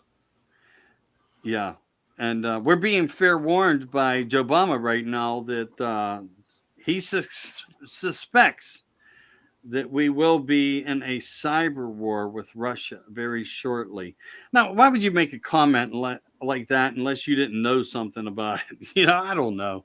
I'm just saying, I got to get running here. Make your look finals. At everything, And you got to figure that the government's probably 30 to 50 years ahead of us in technology with their secret projects. I think that's being underkind. I think they're a little bit far. I don't know. I'm just saying. I did some reading where from good researchers about a year ago. They were expressing things that we were working on that would jump us at least 100 years further, if not a few more on top of that. Not a few hundred more, but a few more years over that 100 year marker that they labeled it as. And again, we're not ready right. for it yet. We're not. And it doesn't mean that they're right. But we can send anything anywhere and start diagnosing anything. Look, that's why we have probes up on Mars now. And they're not going to give us the whole gist of the truth. But I'm sure they're getting more answers than we're ever going to get. But again, we don't have the need to know. It makes you wonder what happened to Mars, why they have that, in their Grand Canyon there, that huge scar on there. If something didn't sideswipe the planet and rip out most of the atmosphere and kill the planet. Yeah, it does look like there was some type of devastational incident that occurred there. Looks like a hell of a scar. Yeah. That's right outside of Sigonia, I think, what they call Sigonia. Linda Moulton Howe actually talked about it. I listened to her lecture on it one evening. I like listening to Richard. I'm sorry. Well, Richard too. Linda. And she got into a deep dive with that. One of the dives I want to talk about a little bit more is the theory under the ice at the Antarctic. There's so much information out there with the Ark of Gabriel and the fact that so many political people showed up and went there. I mean, they were all going for some reason. You get an astronaut that goes there, has a heart attack, and then comes back and says, you don't even want to know what's going on there. That was his own comment. I don't know what the hell they seen, but I do know some information now. So I'd like to do a show on that. What about the battle with Admiral Byrd's fleet? Well, yeah. What they call it, yeah, I know what you're referring to. I know about the whole incident. There was that went on in the attacks and attacked the fleet. Yeah, and he was also guided into what they call the Hollow Earth, or Agarthia. That was the word I was listening to, and even Corey Good spoke of Agarthia. Corey Good is a whistleblower in the space program. A lot of people said he's full of shit. Okay, and I don't know if he is on all levels. Some things that he did talk about were quite indistant. They were out there. But he gave a lot of narrative, the same as like Bob Lazar did on things. He gave a lot of narrative that are now quite concrete. And he claims that there is an inner place of a paradise of that's different. And again, I don't want to get into it all the way. This isn't the show for it, but I do want to get into that. And, this underworld that we know of, we can bring Berg into it. We can bring all these different narratives, as well as a couple other seagoers. I mentioned, I think, a couple weeks ago or 4 weeks ago, about a ship that was just found up there in the Arctic Ocean from one of the early, and it was all preserved, the ship. One of the early exploring teams that went up there. Their incident was not the same type of devastation, but the ice entrapped them and killed the boat, and they knew they couldn't survive on it. They did everything they could, dismantled all the things that they could to live, and then they decided the only way to live and continue to live was to start walking. That's what they did. They trudged across the barrens of the snow up there and got to wherever, and they were rescued. But there's also, the thought of what they talk about the Greenlands up there. And this place is the size of the United States on its own. Yeah. And then you have to wonder, why is it off limits to just you and I as general people? And you can go there if it's for scientific purpose, and you can prove that you're within a grant of a scientific office. As I said, Scientists are all employed through the government, and that's all there is to it. And then you could, outside of that, the only other truth left is the facts that we have that Amelberg was suppressed to saying. He tried on one show to talk about it, and they cut his feed. Even back then, his feed was cut. But before he died, he left some very interesting notes. He did leave some very interesting notes. But if you don't know who Corey Good is, look up Corey Good, space program. He did lectures. He hung around a little bit with Jimmy Church. They were all fascinated with his story. He was big news. Seems to be in touch with others. I'll just say it to you that way. And that's how that worked for him. And now, something else of interest were concerning Antarctica. You know that hide map that they found that was on gazelle skin where it showed what it looked like underneath the ice? The Perry map. Reese Perry? Or yeah, that'd be the one. Yeah. Now, when you look at that, where they've got the South Pole marked out, is not where it is on the continent now. So it makes me wonder if they've got a lot more continental drift than what they're estimating. That, and we may have had an underwater incident that shifted a lot of everything. And it's hard to say, but it just seems to me like it was a world event when it happened. It was a world event. If you go to a map that's 500 years old or however old, who knows how many copies it was made from, because that's what they'd do. They'd copy an old map and make a new one. So, and you know what? Maps even till today are lies. One of the things, there was an order even by the Pope at the Vatican. He demanded, when the map drawers drew out the United States, that they represented the United States larger than other countries. So it's a barefaced lie when it comes to size as well. Look into that, and that's not a theory, that's a fact. They changed the scale, but I was thinking that might, if there's a lot more continental drift than what we're thinking, that would explain why on that old map the South Pole is in a very different location than the actual South Pole. Right, and then you can sort of take the land bridges out of the equation, because we were land mass, and when this occurred, it's not written in the biblical content. When this occurred out in the waters and everything was pushed up for whatever reason, that this happened, but it did happen. I'm telling you. And my thought of everything that I can find out, I would fight the best scholars in the world on this. And I'm not anybody to fight with them, but I think I could make the theory very plausible to these guys and open up an enlightenment to them. And then we could take a lot of stuff out of the equation that would pertain to these things of what people think were there or were only there.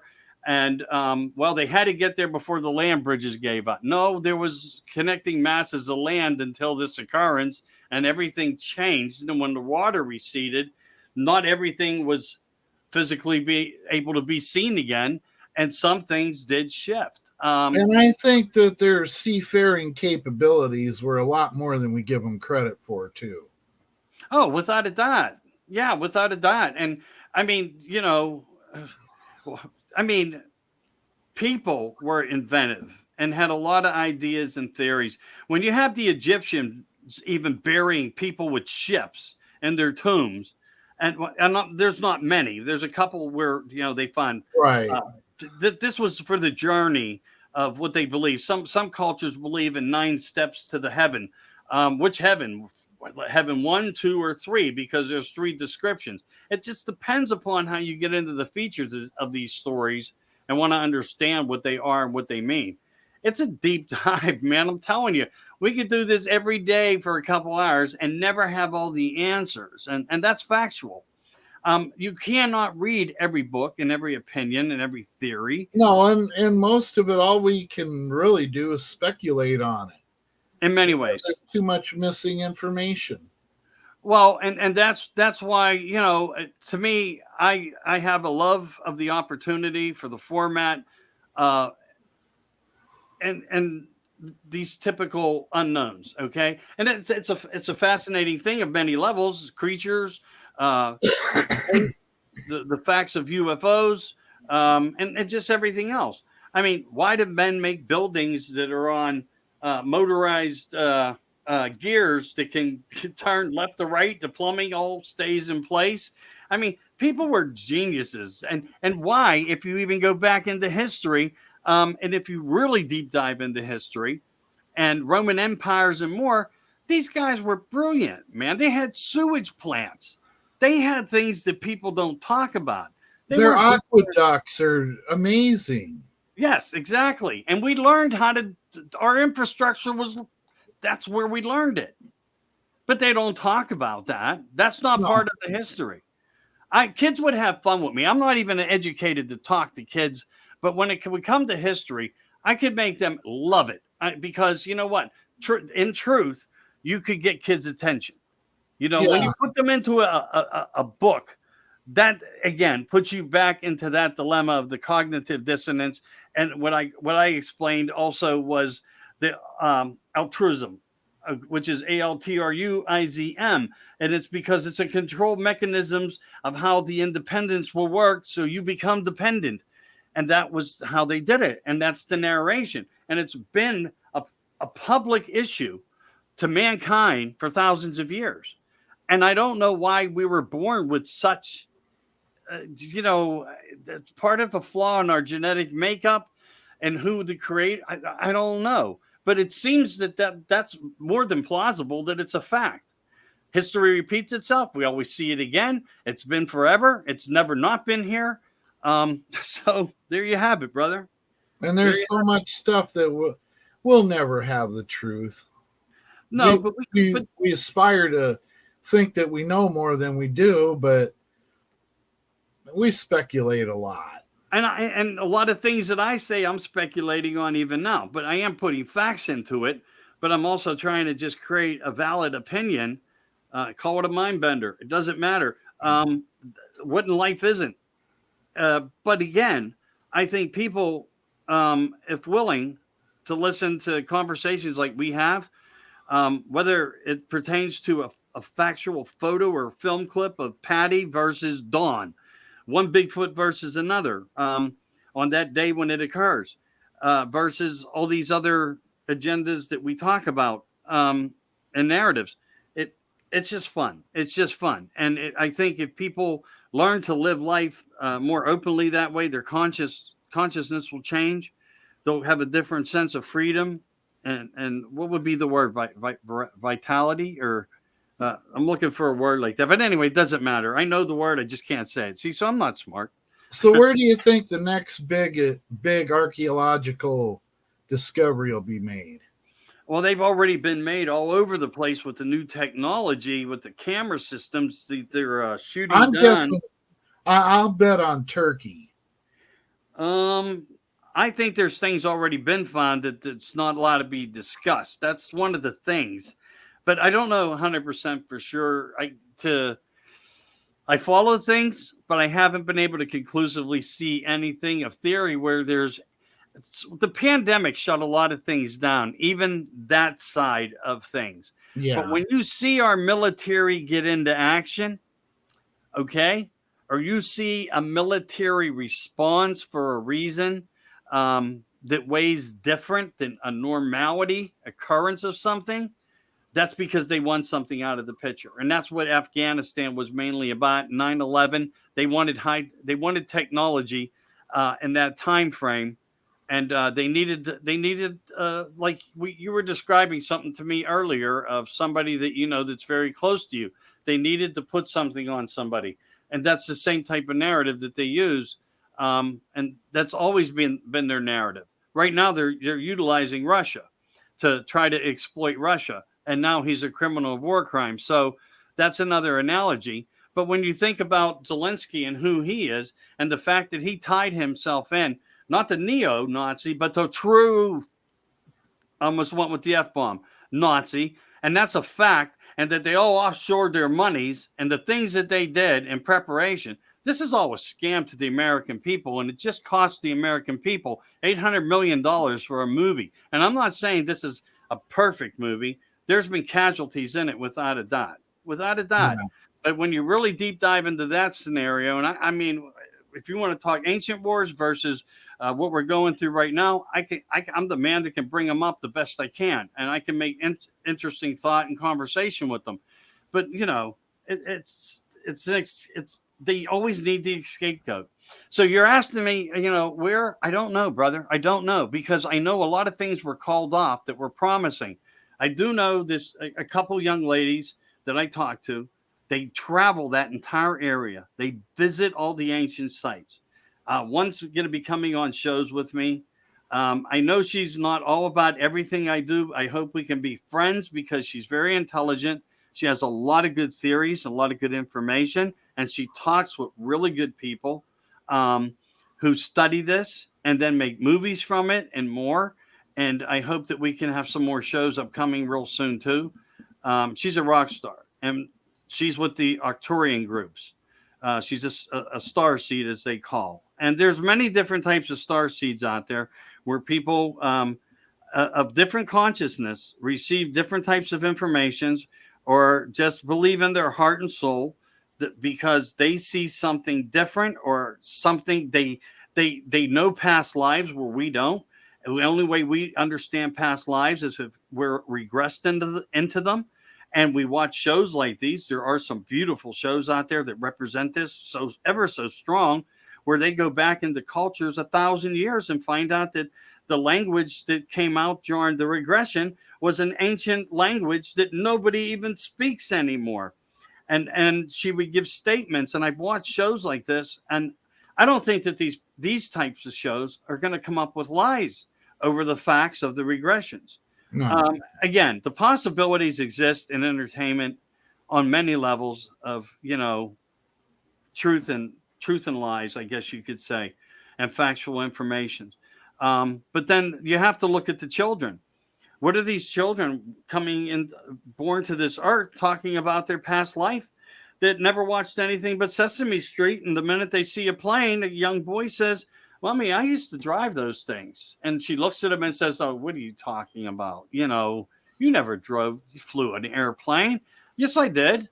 And my name was dit. And it's like the parents like blown away. And I they looked the name up, and it was a guy, and he was a pilot. Yeah, exactly. And you got Chip Coffey now, who is a psychic medium, who's working with these children, trying to guide them. And I guarantee you, even though they're being looked at right now and becoming known, which is a good thing because that's a protection blanket. Let the military industrial complex get their hands on those children, and there'll be a whole different issue in hand, because that's part of the narrative. It's Nazi, it's Nazism, it's neo-Nazi, it's a belief, it's DMT, it's remote viewing, it's prophecy, it's dimensional, and they want people with these types of abilities without a doubt. Yeah. They want that intuitiveness that not everybody possesses. Exactly. It's all about information. It is. With the right information, you can do many things. Right. And they do believe, and there's even government writings about this, that, not only can we take ET home, we can walk into dimensions. And that's where the whole picture photography comes in place, where people get caught on camera looking at a place in an 1800 photo, and you take it to Kodak, the world leaders and fraud, and they say there's nothing wrong with the picture. It's an actual photo. And here the guy standing right next to them. You know what I'm saying? Yeah. And the fact is, these are the truthers who are saying that they were in government programs, and they knew of these programs, and there are jump rooms. So how far is technology? And again, and when is technology too much? So if they can go into the past to change something there, can they go into the future to change something there? I don't know. Are they already fair warned? Is that why they're being so harsh? Again, it opens up a whole platform, a whole can of worms that are just so deep. We have to remain objective to it, because we're being shown something now where if we don't get on a protected bandwagon together, where we, all the people, take control, we're never going to have all the answers. Because if we get our control in a lawful, peaceful manner, I think we'll be able to research and find the answers, many of the answers that are missing. But I also think when you go to look for them, all information has been pretty much wiped out and redacted. However, with technology, I do believe there's a double copy everywhere of something. Yeah. The only way to get to it is to get rid of them. If we could just learn to live in peace, just think what we could do. Yeah. But we're pretty warlike. All right, brother. Yeah.